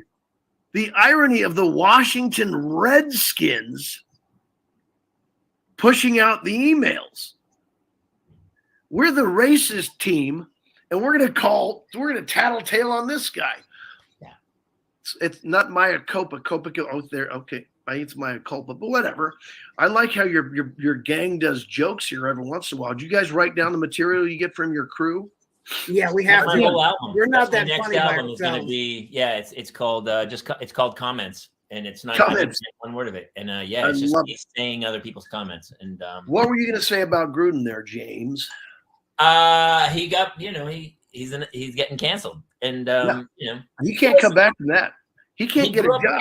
You can't go back. No, he's over. He's retired at 58. It's over for him. His second job was broadcaster. Nope. No. He's probably already in the Hall of Fame, right? I think he is. Dude, he's gonna be hanging out. Matt Lauer, Kevin Spacey. They're gonna have a poker game somewhere, and that's the end of it. But they're all multimillionaires, so they're fine. Yeah. I don't know what the answer. Well, I mean, if he wants to get back in the best way, going, hey, let me fall on my sword and see if I can recover in a way to help people, not to make money, but just go, okay, yeah, I screwed up bad. Yeah. So, but everybody can have redemption. But you have that's the thing, man. Nobody's allowed redemption anymore. It's like, well, you can if you work at it. I guess. Yeah. If he goes out and works at it and said, this is my life's mission now, to educate and say, don't be as ignorant as I was. Yes, the things I said were wrong. I said those things. Let me investigate how to be better. I mean, that's the thing to do. Do you think with our kids coming up that I know that they're in a different era, because, dude, when you're the same as me, when I was a kid, you could go into Spencer Gifts in the mall and you could get a book called Polish Jokes, Irish jokes. You would open it up and you go, hey, did you hear about the Polish terrorist who blew up the car? He burned his mouth on the tailpipe. Da-da-da-da-da. And there was like a book of it. And then there'd be Irish, why was alcohol invented? So the Irish wouldn't rule the world, and so part of me is like, yes, obviously everything that, especially his comments, are just terrible. But can we all learn? Like, I'm trying to teach my kids to take a joke. They're redheads. And my daughter came home and she's like, the kids are picking on me because I'm a redhead. I go, how, if somebody's picking on you, the way to deal with it is to go along, to yes and it. I used to bounce at a bar, and this guy, we had a fight. We had to throw him out. And he's go, you're a giant pussy. I go, dude, I'm the greatest pussy you've ever seen. Yes. Honestly, Guinness is coming by next week because it's a question. I'm 6'1", but they're saying that I am literally the largest pussy on earth. And the guy was like, what? And then it just devolves from there, and no fight exists. They want to see how much I can hold. Joke. Yes, I agree. Fairest in the land, boys. I'm nearly translucent. Yes. But you're right. Then they've got nothing. Plus, the other thing, it's hard to tell a younger person, like, if someone's making fun of you because they have self-worth, they have self-worth problems. So they try to put that on someone else. But it's hard to get them to understand it. The only thing you say, like, are you okay? I see you're making fun of me, which is a reflection on you. Do you want to talk about something? Yeah. And how about a hug? How about a big hug sometimes works. I'm not going to hug you. I'll never invite you over to my house because you're real trouble. But anyway, I hear you. You're making fun of me. Yes, they're all laughing. But really, it's you, the one that's still crying inside. All right. And you're bad at math. All right, let's go. Yes. And the problem is, if I say anything, people are like, oh, you're just an old white guy. You don't know shit anymore. But, I think we're preparing kids to go out in the world and feel privileged. Dude, I don't know about you, but this past week, my sparkless water just didn't get delivered on the day. And I called them and they said, we don't have enough drivers. Nobody wants to work. And I go, well, you didn't think to call me and say I'm not getting the water? And they said, oh, we don't have enough people to call you. And then DirecTV was supposed to come by yesterday, just no-showed. And I called them and they said, oh, yeah, we don't have enough. Nobody wants to work. I was in Detroit shooting something, and the restaurant was closed on Wednesday. And I knocked on the window, and the woman said, yeah, we don't have enough staff. Wow. People are just staying home with their parents. Nobody's working since the pandemic, and people are done. And they're like, I'm out. I don't give a shit anymore. Good time to get a job, I'd say. It's good. Yeah, I just assume those things will all correct themselves.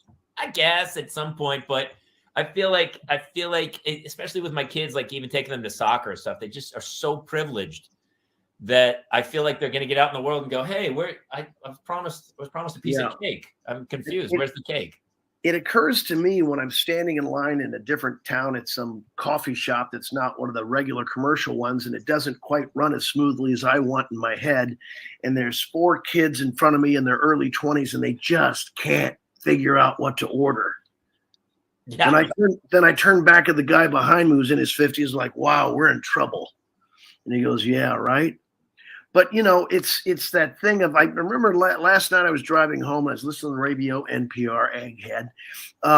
They were talking about slackers. And remember, there was a term for these kids 20 years ago. They were called slackers when we thought it was all over then. So they'll all figure it out. I mean, that's just the way it goes. Somebody has to step up and make the money. Right. I mean, sooner or later, the parents are going to get tired and boot them out. I mean, you can't. Yes. We can't all live on our forever. Can't all live on our TikTok account. Wait, you can't? Well, oh, gosh, I was just posting a. God dang it, Jamie, we're too old for TikTok. Dance moves. Yeah. I love when guys my age are like, I'm on TikTok, man. It's really, I'm starting to get pretty big. I got some moves.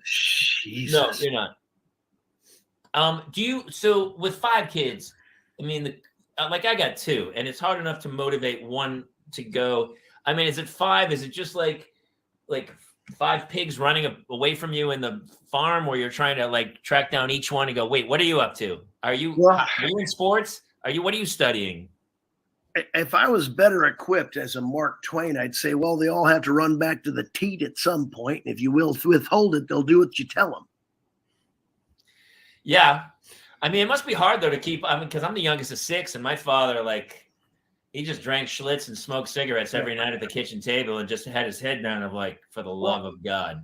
I'm the 3rd of 6, and my dad made us start working very early. I started working for my father when I was 7 years old. So I have never been unemployed in my life. I've always worked. So I just assumed, and I've been very fortunate in show business that I've always worked. I just assumed my kids would see how hard I'm hustling and working, that they'd go, oh, I see, I have to work. And my fault was I let the pendulum go too far, because I really did not like how I was forced into labor so early, and how the rules were just all work. And I let it swing the other way. And I didn't force them to do enough. So I had to tell them now, like, you know, you're spoiled, right? And they'll go, yeah. I said, okay. Because at some point it's going to be hard. And I'm not going to be, you know, the thing is, at some point you just go, you're paying rent. That's what I did to my oldest boy. Yeah. That's the way it goes. You're done with school now. You're at the age you would have been done with school, because he's going to be an actor, we hope. So, but at that point, like, there's no college. This is the age you would have been graduating college. You're paying rent. You're getting a job. That's it. And that's the way it went. So was he working? Yeah. And he likes it. Oh, that's good. I loved having a job, dude. Didn't it? Of course. I worked at McDonald's when I was 16. I loved it. What was your first job, Jamie? My first job, I worked in an auction house at like 14 in like Hooksett, New Hampshire, like moving stuff, and I would find old Playboys and like throw them out in the back. And then at 16, nice. I was at McDonald's. My father was a car salesman. He made me work at the car wash in the middle of winter in New Hampshire for like, I'm going to say like $3 an hour, like insane low money. I did not like that job that much, but every other job, I've always felt like a sense of accomplishment anytime I've worked on basically anything. Jason, you? My first job was on a farm, tending hay, like getting hay out of the hayfield as a kid. So I was like, fucking bales. Yep, that's exactly what I used to have to put the bales on the wagon. So that was my summer job for a whole up until almost the end of high school. Dave, what did you do at 7, man? My father was a manufacturer, so he had a metal fabrication plant. He manufactured livestock trailers for turkeys. So at the beginning, when I was 7, my job was like clean up the toilet, right? Clean the bathroom, clean the office of the manufacturing plant. And then, you know, a little later, you'd stack scrap metal here or there into buckets, stuff like that. Dangerous. At 7. Yes. I have a 7-year-old. She can't find the toilet. She can't even find the trash can with a cotton ball in the bathroom. You wouldn't trust her to stack sheet metal then, Jamie? No. Well, I wouldn't. I mean, nowadays, you're like, you can't put a kid out here. It's damn dangerous.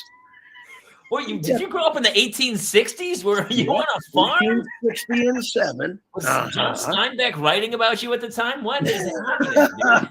No, it was what's his name? God damn it, Upton Sinclair. Upton Sinclair. There you go. Very hoity-toity.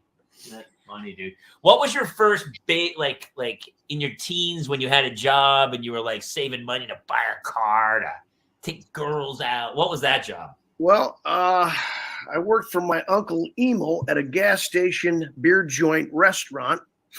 So there'd be gas pumps out front, and we had a beer joint there, and they cooked burgers and fried food and steaks.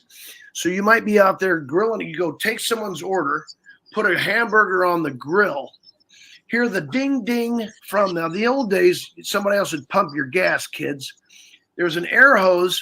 If you ran across this air hose, a bell would ring. So I'd go outside, pump gas, go inside, flip the burger back over, make his change, take that back out, go back inside, put my hands in the sink where the dishwater was because there was no automatic dishwasher, finish up, do the bun, boom, boom, boom, go serve that burger. No one died. Immune systems were stronger back then. I'll bet that was a damn good burger. By the way, this is Missouri, right? This is Missouri. Yeah. Missouri. Tipton right there at 5 and 50. Missouri boat ride. Nice. Get plenty of characters there, I'll tell you that.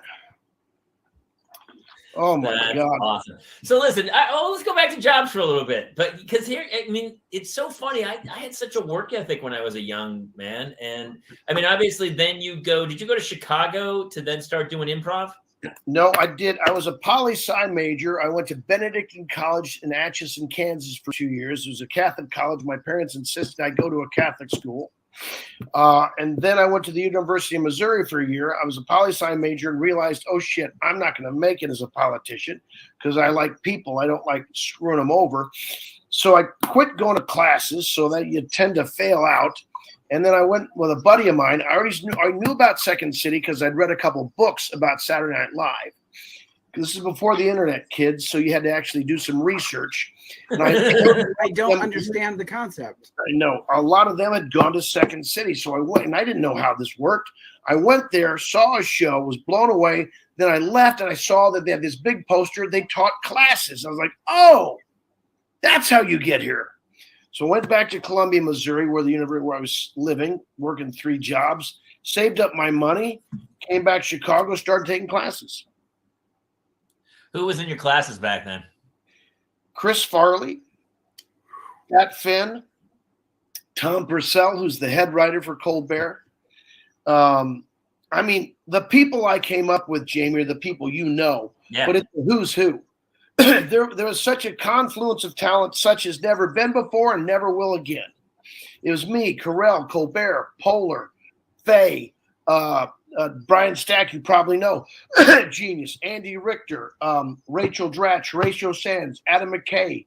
God, the list goes. I only keep saying I'm going to write this down. Write the list. It is kind of I mean, it'll be revered as a golden era. You know, when I got out of the Navy, I was like late 20s. I was almost 30, and I was in San Diego, and I was such a fan of all the Second City stuff. I'd seen a show. I almost moved to Chicago, but I felt like I was so old at 30. I was like, I can't start this now. Yeah, so you I went to LA, but I always loved, and you know, doing My Boys in Chicago and stuff. Yeah. We would go to Second City, and there's just it's electric. And then all of a sudden you see the talent that came out, and they're still coming out of that place, man. It's just a gold mine of improvisational talent. So yeah. That's so true. It's true. true. I think anyone who, and I even saw one in Toronto. I went and saw one when I was in Toronto shooting something. And I was, you know, when you're a kid, you don't know that even exists.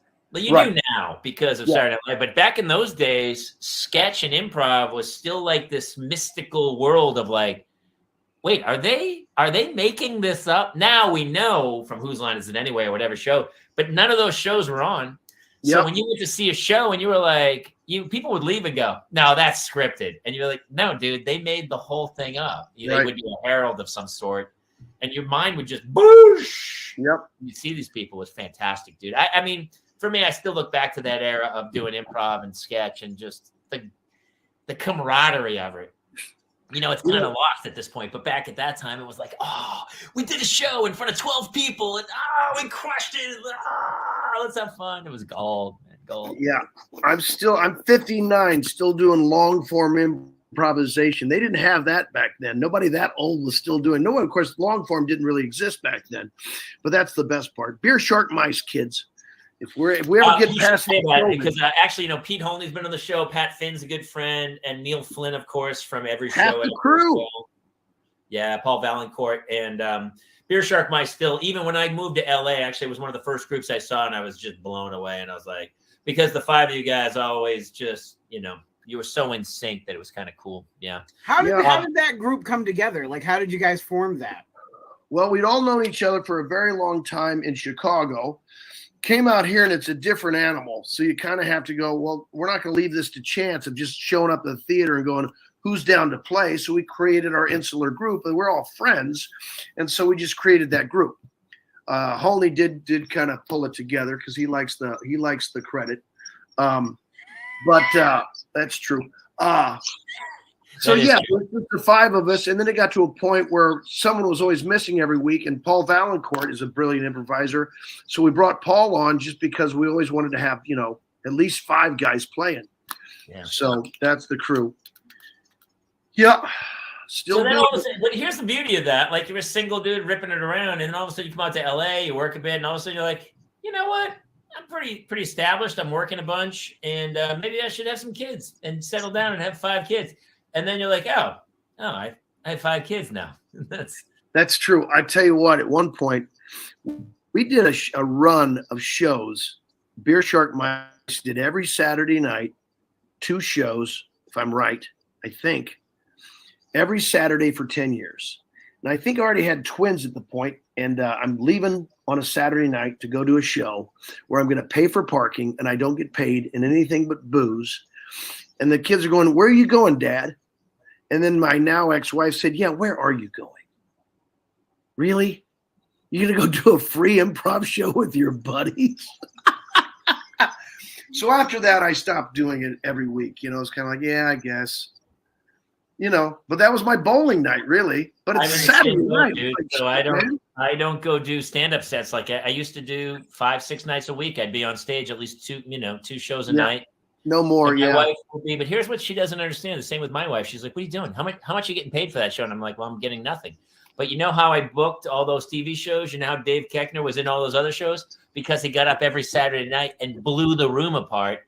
And then when he walked into a room Monday morning to audition, you know, it's like saying to like Allen Iverson of like, why are you practicing? I guess he doesn't like practice, but other people like practice. So yeah, I mean, it's like it's a skill. It's a skill. Has your wife read Outliers? No, but it's one of my favorite books of all time. I love Outliers. I'm a huge fan. People say, what's your advice? How do you become an actor? I said, read Outliers. Huh? Because when they ask if advice, they really are saying, do you think I'm good enough? Like, come on. I never asked advice once. I never asked anyone ever for advice on how to make it. You just go do it, right? Hi, sweetie. How are you? It's the only way. It's so funny. People, I think when they're asking you, they're saying, hey, can you introduce me to your agent? Is what they're saying. I know. Something like that. It's like, I can't. People in this town go, how do you get an agent? Like, I don't know. I had one when I got here. Like, I don't know how you do it in LA. I had one when I got here. So. Dude, one of my favorite things, and no one's going to know this, but actually you did the character on SNL, I think, T-Bone, Naked Trucker and T-Bone, which you ended up making a show for Comedy Central, but it's my favorite live show. I went to Largo, and it was you as T-Bone with the Naked Trucker playing guitar. Yeah. How did that all come about, man? That's still my favorite. Tell Jason about this. I'm not familiar. In the 90s. Was it before SNL or was it right? You can look up Naked Trucker and T-Bone. Well, the SNL sketch I did was the Christopher Walken Executioner sketch. That's a very good sketch. So if you look up Christopher Walken Executioner SNL, that's the character. Gerald T-Bones Tibbins, the guy I met when I was working Emel's gas station and beer joint, based on a guy that used to come in there, a drifter that came one summer. but that's what that character was. Dave Gruber Allen happened to be guest writing for 2 weeks that week when I did that character. Meanwhile, he was already starting to fiddle around with his naked trucker character as a late night spot at Largo. And then Dave and I happened to do, then a year later, I'm on the show, and Dave and I were in a movie called Dill Scallion. And Dave was, he and I got along pretty well. And at one point, he was just videotaping the road in this big tour bus we were on for doing this movie.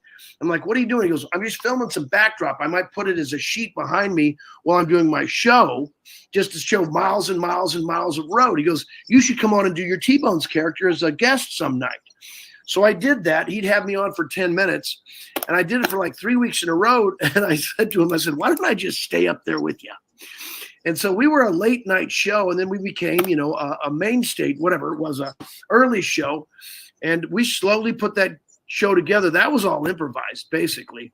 Then we started sitting down and writing songs, but the act was kind of just put together. We'd remember bits we did the week before that just worked. It was the oddest straight man comic ever, because the naked guy was the straight man. He was, yeah. He absolutely was the naked trucker. And by the way, he was naked. Yes, with a guitar in front of him. It was the guitar covered his junk, but he was naked. Yeah, I would say probably the greatest work I've ever done. Those 8 years at Largo, doing that show, everybody tried to make it something. They never knew what to do. Then we finally got a show on Comedy Central, and that was done wrong. But I wrote, I think, 2 scripts for the thing, never got made. But it's still there. I'm still alive. So I guess I could still do it. I do toy with that. Jamie. What's funny because back in those days you could do a show and you could slow play it and build it, and as you said, improvise it and make it up. And nowadays it's like anytime you do anything, it's the kids now. It's immediately videotaped, put on. How many views can I get? Where's the payback? There's no 10,000 hours into perfecting a craft. And that's why you can see so much white noise, and then the couple of people who pop out as the talent. Yeah. But back in those days, we'd go around to town, and everything was theater. You would see you'd see a crazy show. I remember seeing at Acme, we had Mindy Kaling's show, Matt and Ben, about the script they wrote or whatever. Uh-huh. And we would do insane. Wayne Brady was in the House Full of Honkies right after me with Brad Sherwood, and then everybody was there jumping on. And you would do your show, and then you would hang, and you go over to IO, and you'd watch some show, and you'd be like, "Holy shit, that's genius!" The same way I go see Second City and stuff. There was a real scene. That's true. It was a scene.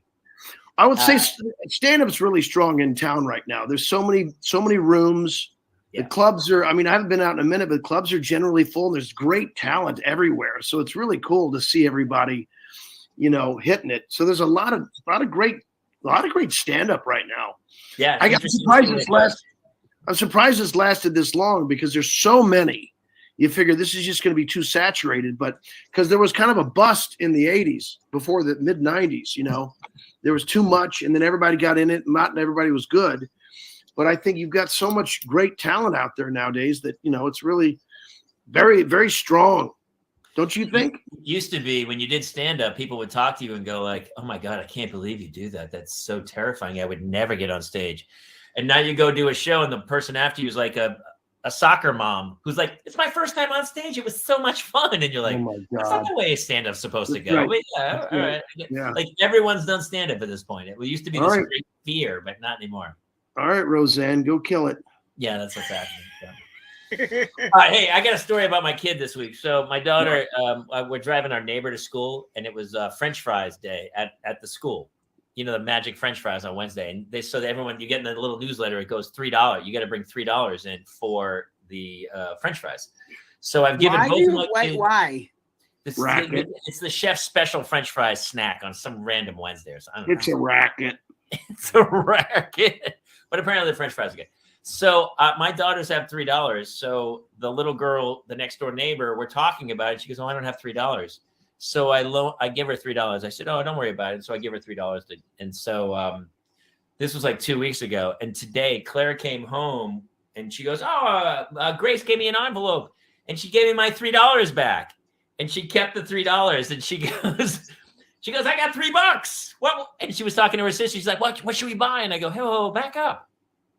That's not your $3. Do you understand the math of it? She goes, what are you talking about? Grace gave it to me. And I said, but I gave it to Grace. And she goes, I know, but Grace gave it to me. So you got a surcharge for the for the delivery. And so I made her give me the $3 back. I go, good. Give me my $3 back. But you should have given her one. Should have given her $1. I'm glad she gave that to you. One more day, and I would have said, why don't you put your little shoulder on her and give me that money? Threatened to break her arm. Yeah. Actually, I made her give me $4 back. I charged a VIG. Yes. Daddy, they got a VIG on it. Yeah. $3. It's $3.25, kiddo. Well, listen, you got older kids than me. What are we looking forward to? Do your kids have any appreciation for $1? No. My What son. what are the ages of your kids? My Charlie's 22. Margot's almost 20. Sergeant and Audrey are 15, and Eve is 10. Now, Charlie does because he has to earn his own money now, so he gets it. I will say the others are really not quite there yet. Like I told you before, and it's true.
Before the buddy.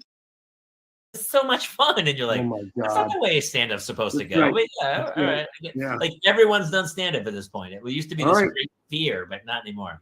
All right, Roseanne, go kill it. Yeah, that's what's happening. So. Hey, I got a story about my kid this week. So my daughter, we're driving our neighbor to school, and it was French fries day at the school. You know, the magic French fries on Wednesday. And everyone, you get in the little newsletter, it goes $3. You got to bring $3 in for the French fries. So I've given both of my kids. Why? Racket. It's the chef's special French fries snack on Wednesday. It's a racket. It's a racket. But apparently the French fries are good. So my daughters have $3. So the little girl, the next door neighbor, we're talking about it. She goes, "Oh, I don't have $3." So I give her $3. I said, "Oh, don't worry about it." So I give her $3. And so this was like 2 weeks ago. And today Claire came home and she goes, "Oh, Grace gave me an envelope." And she gave me my $3 back. And she kept the $3. And she goes, "I got $3. What?" And she was talking to her sister. She's like, what should we buy? And I go, "Hey, back up. That's that's not your $3. Do you understand the math of it? She goes, what are you talking about? Grace gave it to me. And I said, but I gave it to Grace. And she goes, I know, but Grace gave it to me. So you got a surcharge for the for the delivery. And so I made her give me the $3 back. I go, good. My $3 back.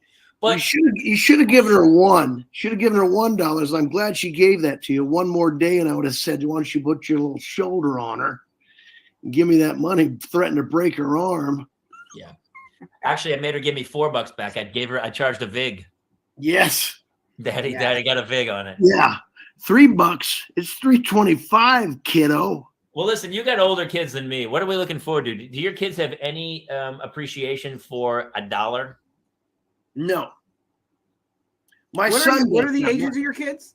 My Charlie's 22, Margot's almost 20, Sergeant and Audrey are 15, and Eve is 10. Now, Charlie does because he has to earn his own money now, so he gets it. I will say the others are really not quite there yet. Like I told you before, and it's true, I've told them, you're spoiled. You get it, right? And so there's a point where everybody has to earn their own way, and they get it. You know, when they ask for stuff now out of the blue, like, is it Christmas or your birthday? Then the answer is no. Now, if you want to earn it, you can, but I'm not just giving stuff to you.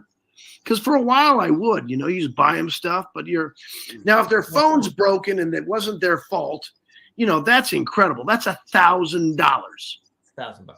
It's not like they can earn it. And then, especially my one daughter, she's had a cracked screen for a while and she never complains about it. And I'm like, you know what? You deserve a phone. Not from AT&T, of course, because they support OAN network. I'm going to leave them this week. There you go. How you like that, viewers? We'll see how many right wingers you got tonight. Pop up there, you pop.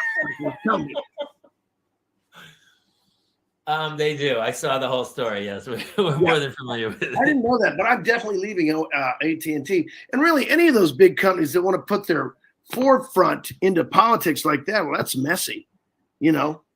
That's a big footprint they're putting out there with that. That's if you're an advertiser somewhere, that's one thing. But if you're funding a network, that's trouble. So I am hopefully going to lead the revolt that ends AT&T for the 5th time. By the way, you leading a revolt, I mean, that's a greenlit movie right here, right now. It'll be loud.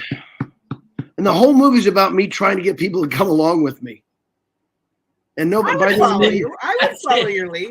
Nobody goes, but you're like, you got to come with me. And yes. You're leading a revolt, but it's literally. In every movie, the hero's got to learn a lesson. I learned that I'm not a leader. It's you. I think you have. I know you should lead. Okay. You get a band of, it's like the Dirty Dozen. You get a band of misfits. All right. End of Act 1. I joined a cult with the intention of taking it over and being a leader. Doesn't work. End of Act 2. Divorce. Lost kids don't talk to me. Getting a divorce. I got to find my way back just to who I am. Like, it's not about leading, Dave. It's about being. Yeah, it's all right, dude. That honestly, we'll send you a little clip of that, and that'll be the pitch, and then I'll get. There you go. Yeah, and it's already done for you. Yeah, it's you with a small group of people. Dads. It'll be a Kickstarter campaign. Let's get a Kickstarter. Get $500,000. Never make the movie. No, just keep the money. Yes. I mean, listen, we'll shoot some video outlines maybe for a day or two, and TikToks. What if you just we'll definitely go to Mastro's? We'll have some steaks, which will be a production meeting. And what if you just did an honest Kickstarter, like, this is just for me? I thought about that actually to go, or actually I was going to do it as a dad and go, listen, I have 2 kids. I could really use some money. And they're like, what's it for? Just, for a day away, for me to go to like Palm Springs for a weekend and hire childcare, if that's possible. Couple spa, I'm doing a lottery. It could be one of you. Yeah, that writes itself, please. That's an easy fix. Come on, gang. All right. What's the craziest shit that's ever happened with you? I mean, it's like pennies, nothing of like emergency rooms or. Oh yeah. I mean, I remember you telling me one story about, God, you were in the bathroom or something. Your stand-up act too is so funny about all your kids and stuff. Just the mayhem of that's 5 over years. now. I don't feel like as a divorcee, I don't feel like those stories ring the same. You know, they don't quite have the proper eclat when they come out and hit that toilet bowl. Well, I'd say one of the craziest was I didn't know my kids were allergic to penicillin. And Augmentin is a derivative of penicillin. And one of our kids had some type of thing, and they'd had Augmentin, and Sergeant's ear ballooned up like a melon, right? And he had just rash everywhere, and we rushed him to the hospital. That freaked me out. That's one of the most harrowing ones I can remember. I know it's harrowing because there was no punchline at the end. I was waiting. Where's the shitting dollars part at the end? Well, the thing was like, what's wrong with him? Because I felt like I was going to have a heart attack. I was so amped up. Like, what's happening with my son? You know. It is weird. They're like an extension of your nervous system. I feel That's like true. For my daughter, every time she hurts, I'm like, it's why are we doing this to ourselves? Sometimes I'm like, God damn it. Well, here's the punchline. They did a few blood tests. I said, what is it? My son, was it the Augmentin? Is he allergic to penicillin? I said, no, he's allergic to you. And I said, thank you very much. So I haven't seen that kid since. Dude, honestly, your presence on Zoom even is like, because you know how to hit a punchline as you come in to hit the punchline.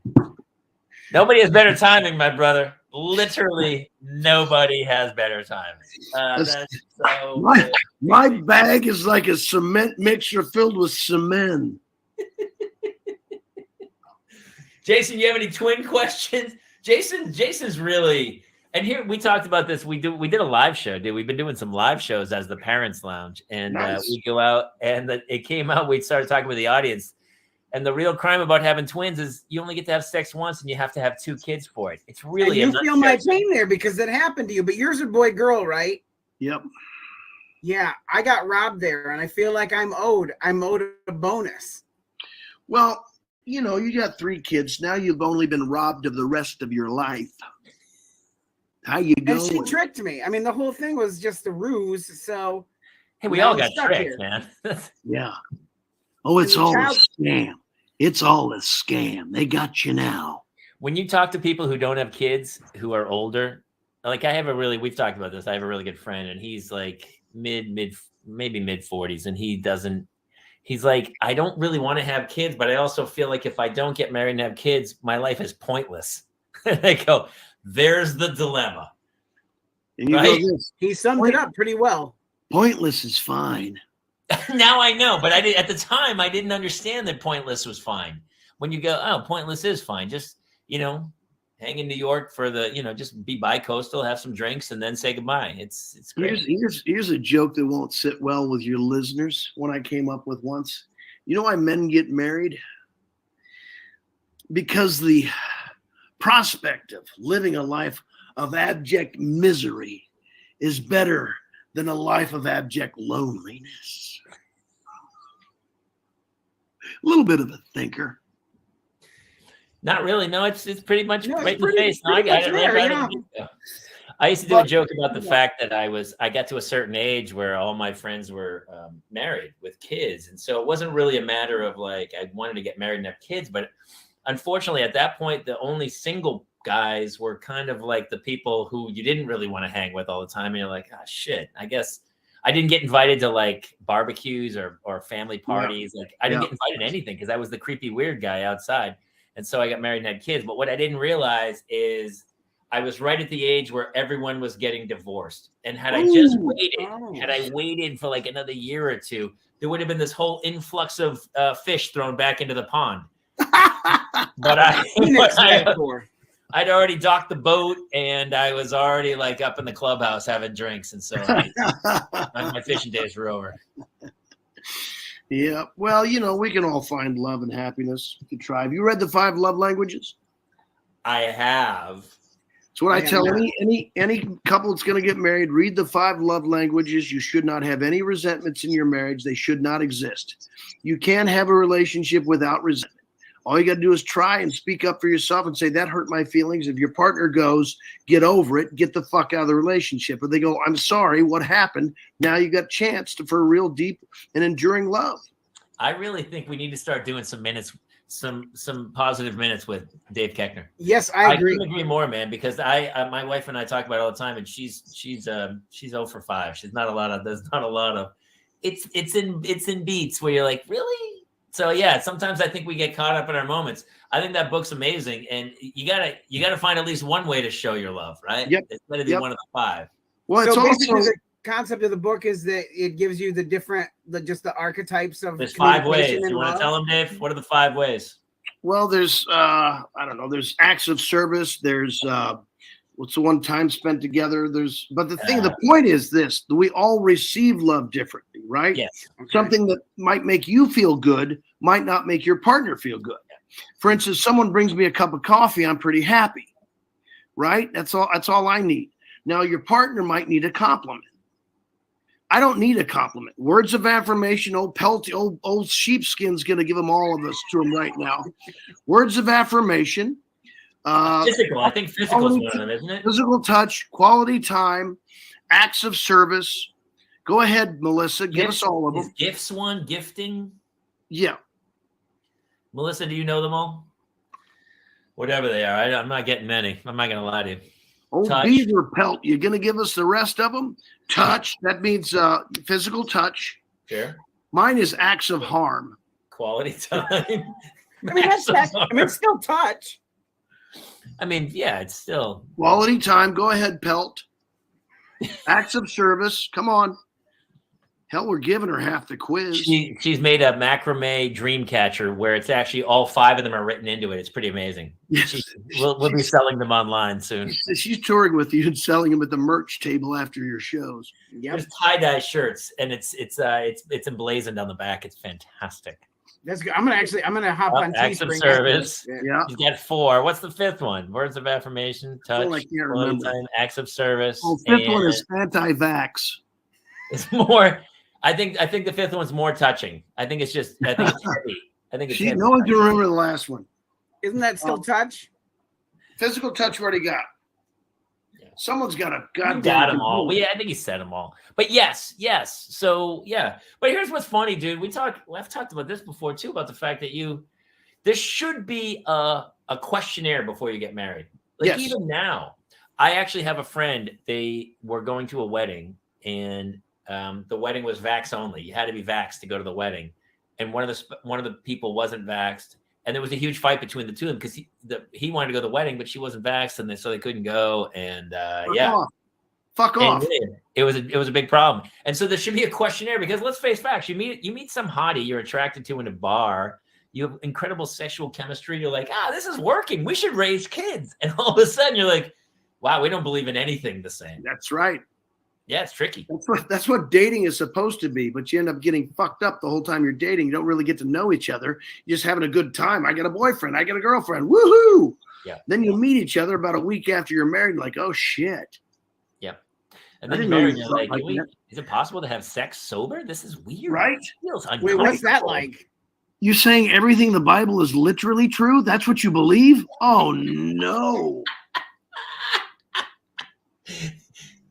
Yeah, it's weird. And then those two people are all of a sudden burdened with 3 children, and you're like, oh, they are okay. This is happening. There's no way out.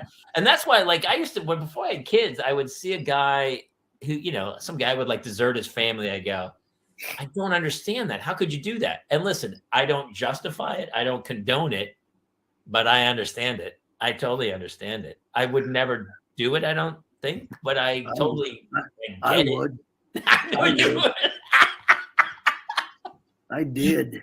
No, I didn't think I would either. I hung in there as long as I could. I'll tell you that. I get it, and it is what I it is. did too. I mean, I never thought, hey man, I will tell you, I was there a lot longer than I wanted to be. But you're still co-parenting. It's just a relationship thing, but you're still involved in the parenting process. Yeah, we have weeks on, visitation. Yeah. Stuff, sure. But some guys, I mean, my father used to go. He used to have a running gag where he's like, "Peg, I'm going out for a pack of smokes. I'm not sure if I'm going to make it back."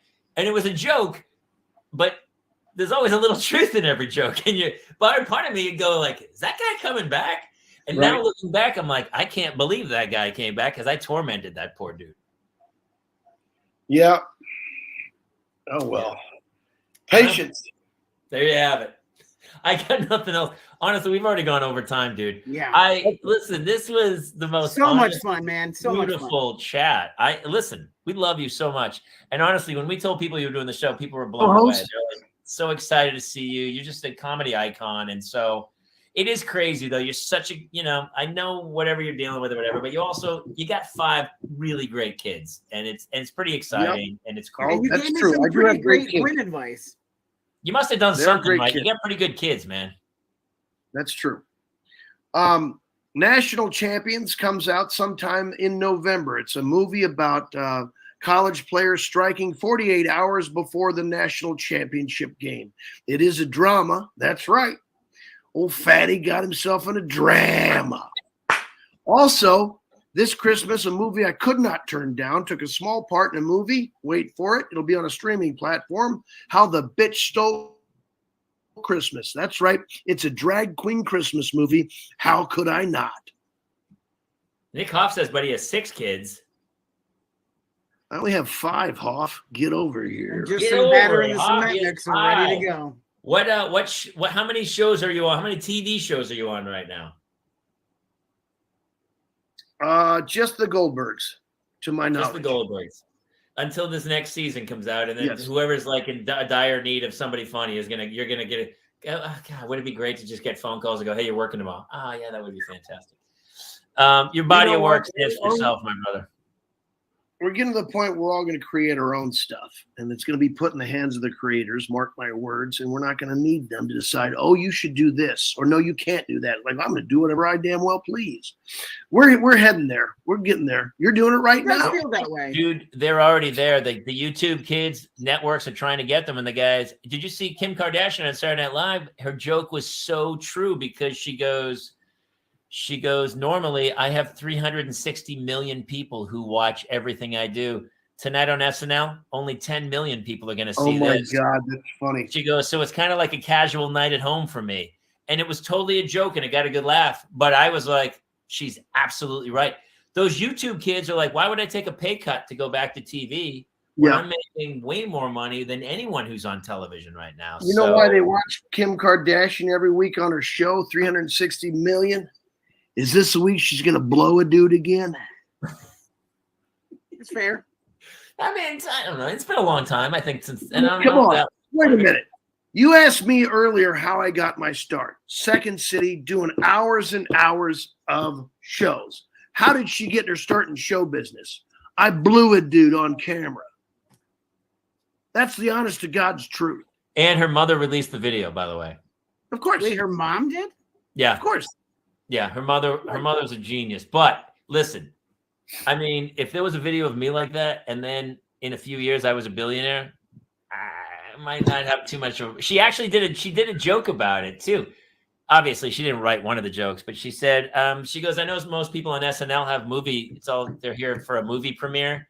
I haven't had a movie premiere in a long time, and I mean, the last one my mother released or something. It was really actually a pretty joke. And I was like, actually, a guy released in my mouth. Then my mother released that. But anyway, again, this is a PG-rated show, gang. not anymore. Not anymore. We'll have to go into YouTube and specifically do this. But yes, but listen, I always try to be positive because they've whatever they've done, they've monetized it. She's an influencer, dude. You cannot argue with it. Your kid was getting made fun of for being a ginger. Yes. Rise above it. If Kim Kardashian can go, I don't care if I blew a dude and everyone saw it. So what? Right? Show your daughter that. I mean, she's 7, so I should wait a few years though, right? I think it's already might be too late. He is taking things to the next level. Yes, Kyle. He is. Yes, Kyle. Don't worry. This isn't live. We'll cut this all out later, and then. Of course, this will never air. No, this will never see the light. This is the last time you ever have a live guest on your show. Dude, can I tell you? Here's our other. So we actually, that's the beauty of this is that we do it live. So Holney he was doing Springsteen for a while. We had Holney coming on. He's like, hey, man. And we had it as a Bruce Springsteen avatar or whatever. And I had Richard Marx, the singer-songwriter, on.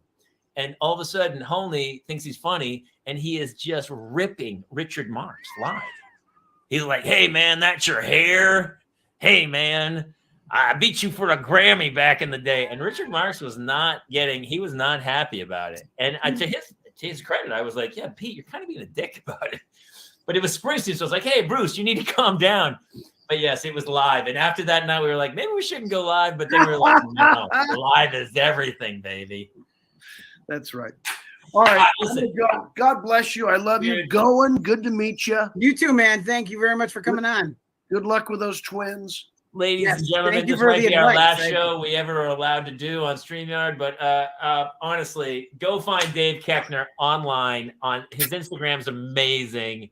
He's funny. Dude, you're literally one of the funniest people I know. So thank you for coming on and playing. I appreciate it. I love you. All right. Buddy. Thank you so much. All right, Dave Koechner, everybody. Peace. Good night. Peace. Wow. And it's all. Well, hey, I've got a lot of editing to do. I don't think you can. It's out there. All right, listen. Hey, that's the beauty of live, Oh my gosh, that was so much fun. Listen, here's the other thing. We talked about this. I love Chappelle's special.